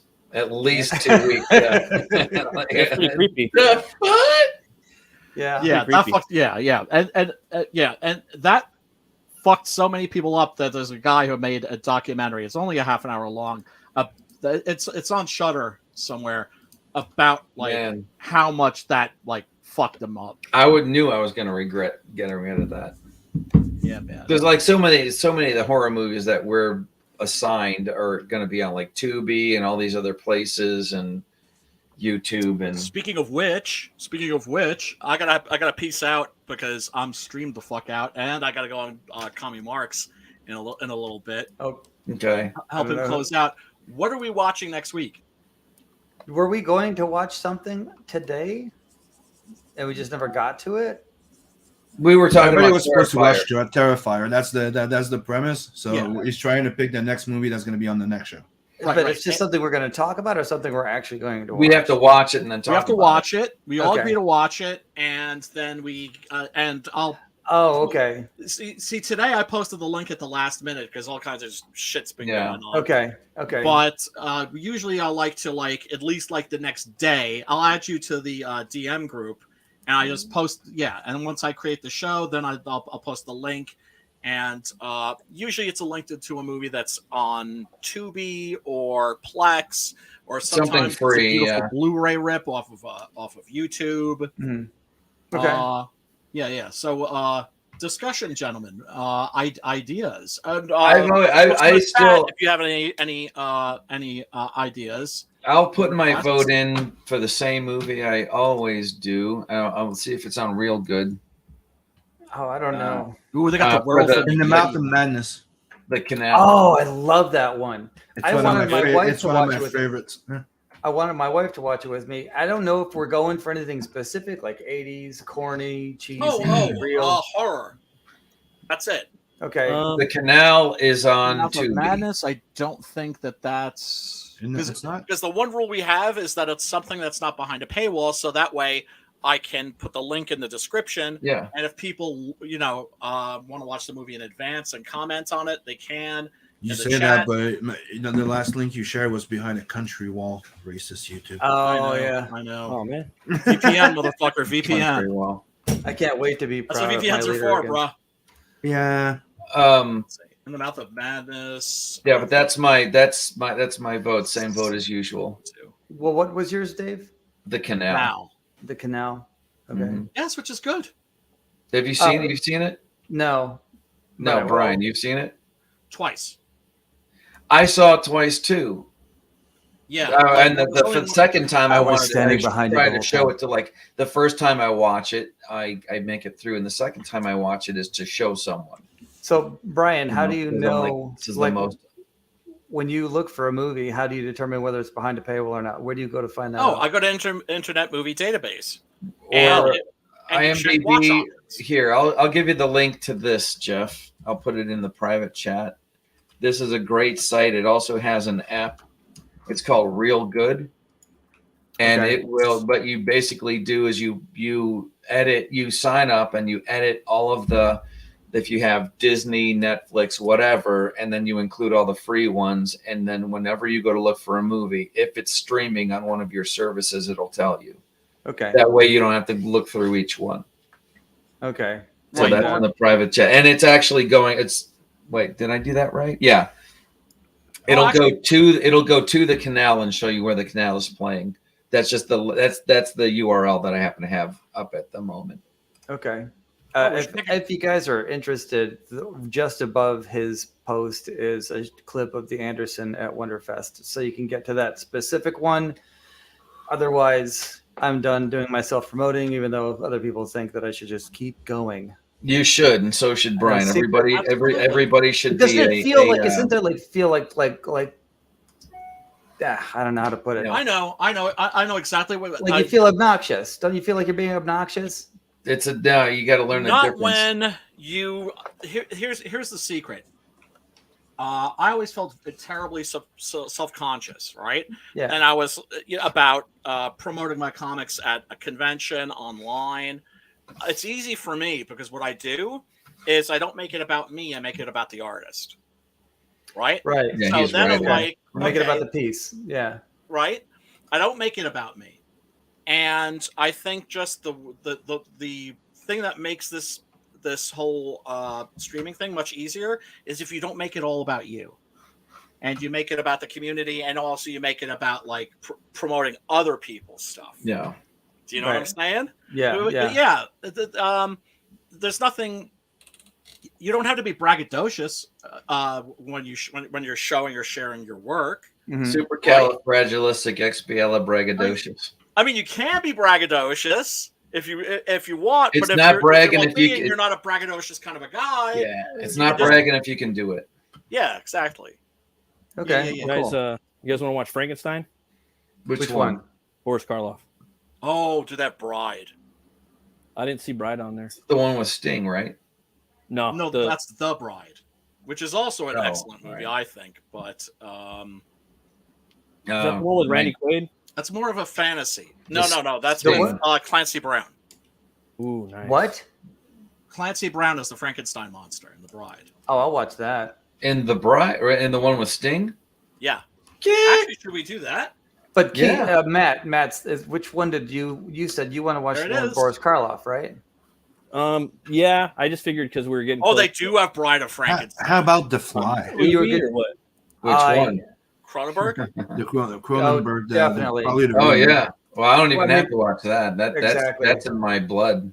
Mm-hmm. Yeah, me too. Love that movie. No, I love that. This is one of my favorite lines from that movie. Ready? Also the inspiration for the Spider-Man 2099 because that's what. Fuck is what I'm thinking. Yes. So they got. Yeah, it's not. That's good, Seth. The world will want to know that. I'm sorry. They got the Bride of Frankenstein on Tubi. They got the Bride of Frankenstein. They have The Bride, and they have Frankenstein. Yeah, I did the premise of Spider-Man 2099. If you haven't read it, it was the guy was doing research to try and bring back Spider-Man because the superheroes were not there and there was some villains. So they were he was a big fan of Spider-Man, so they want to reproduce the spider powers, but that they were using a type of teleportation type of thing that would transcribe your freaking DNA. So that the competitor, the guy that was in charge of the team, did not like him, sabotaged the fucking shit, trapped him, and exposed them to him, and it turned him into a half spider. And he actually like has fangs. He has the eyesight. The talons comes out of his fingers. Oh, that's creepy. So he can like they went the full like fly aspect to it, but the hero side, and but he has the bloodlust. Miguel O'Hara, that fool's awesome. Yeah, it's fucking awesome. Like I like it. I really like loved it. Like the first story arc, like maybe the first 12 issues or something. How many issues is that?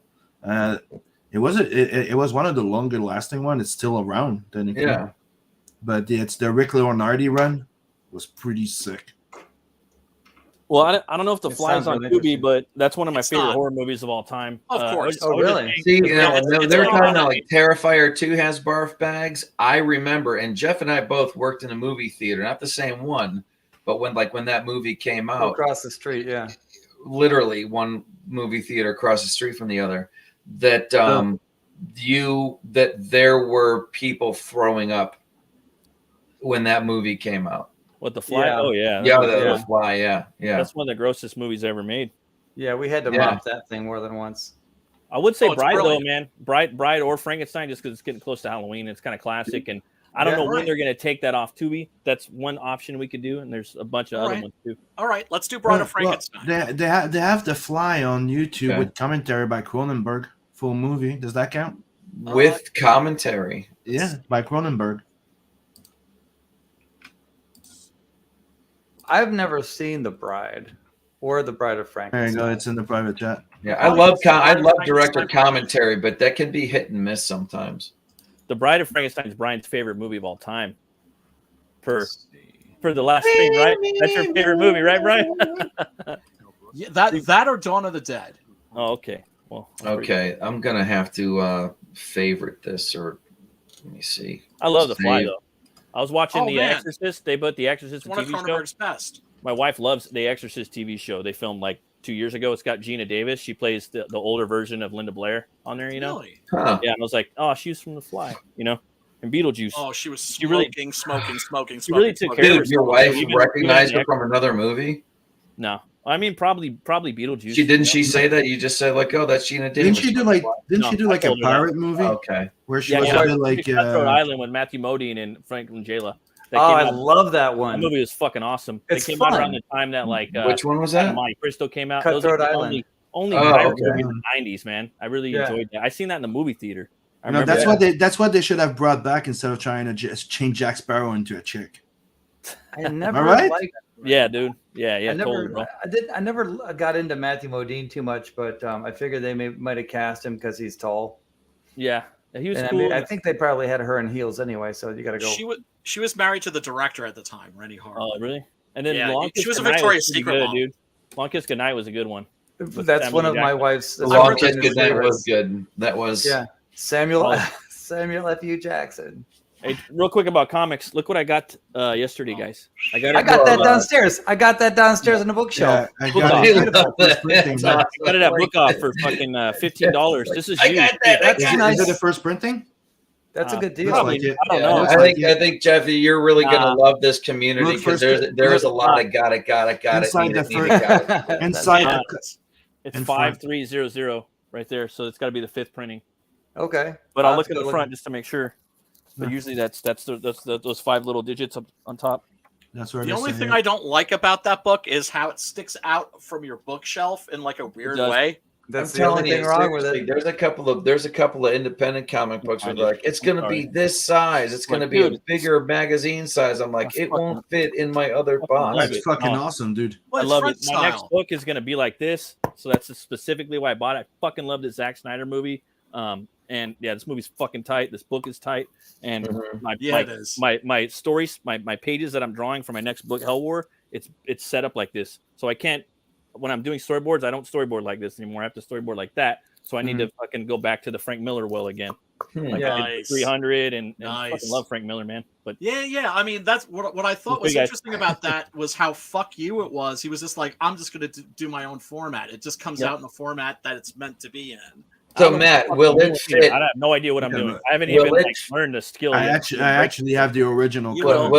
Let me ask you, Matt, will it fit in a regular comic bag, but the saddle stitch will be either at the top or the bottom? No, it won't. It's going to be a 12 by 12 albums. Oh, okay, all right. Kind of like a French okay. comic. Kind of like an album a little bit, like a vinyl. All right. Yeah. That's where I got a lot of my inspiration, man. You go into the record store, you flip through all the cool album covers. Asia. I mean, I would never have listened to Molly Hatchet unless I'd seen that shit up. Yeah. Oh yeah.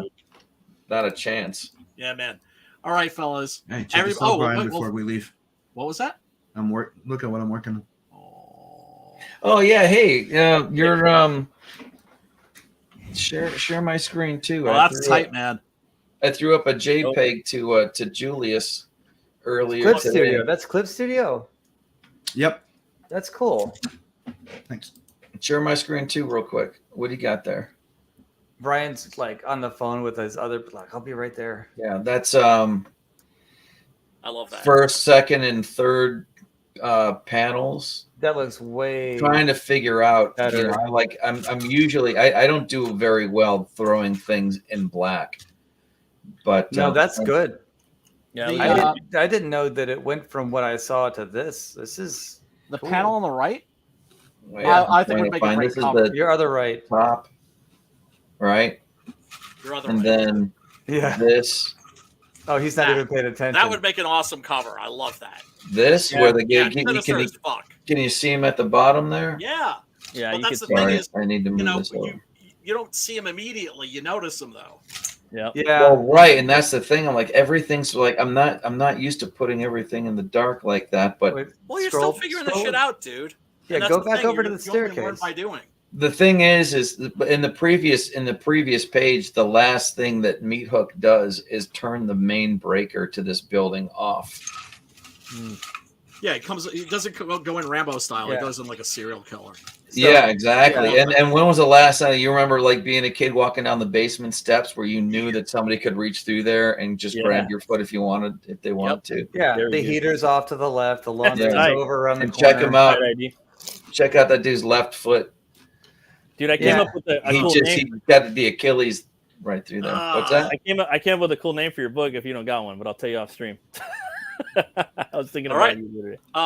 Okay. Well, I mean, I have a name. You already but have I'm your still name and your interested- killer. I'm still interested to know what it is, though.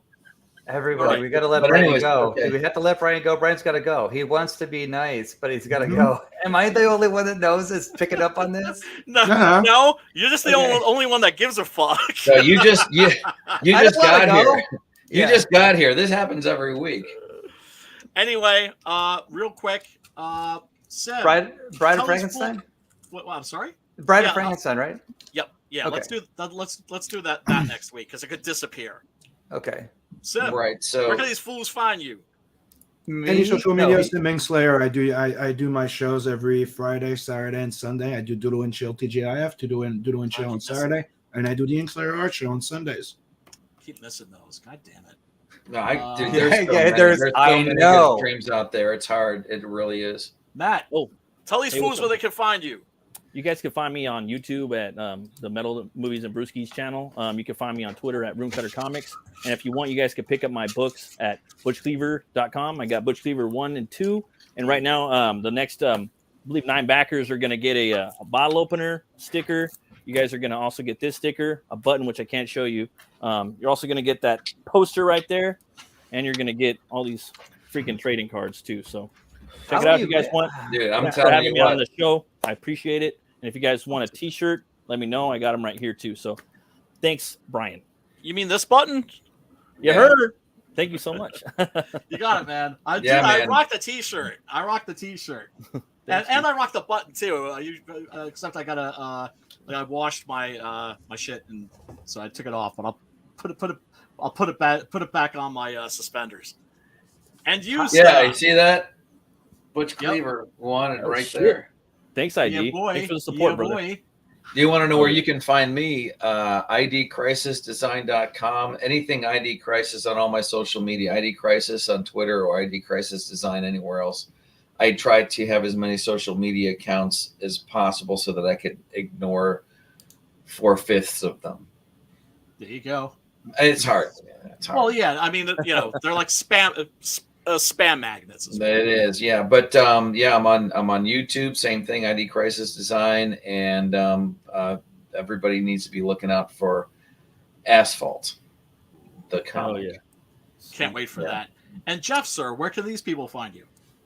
Kit Bash Federation on YouTube. So far, that's it. I've got a Twitter account, Jeffrey's Tube, but spelled my name with the English way, like Geoffrey Chaucer. Yeah. Jeffrey's Tube. And then you're also on Instagram. I am on Instagram as Mr. Model Maker. I got to tighten that shit up, though. I didn't think this was going to be something I needed to pay attention to. It's all about branding. Yeah. Yeah. Consistent branding across the board. Yep. Right. So, and this is really fun. It is, isn't it? It can't be. It can't be if you're doing it with the right. It's like sex. It's fun if you're doing it with the right people. It's fun if you're doing it with the right 4 other guys. All right, people. Much love. Thank you so much for tuning in. We really do appreciate you. Smash that like button and to tickle the algorithm's ass with a feather. And, okay. We'll catch you next week. Thank you very much. Peace, love, and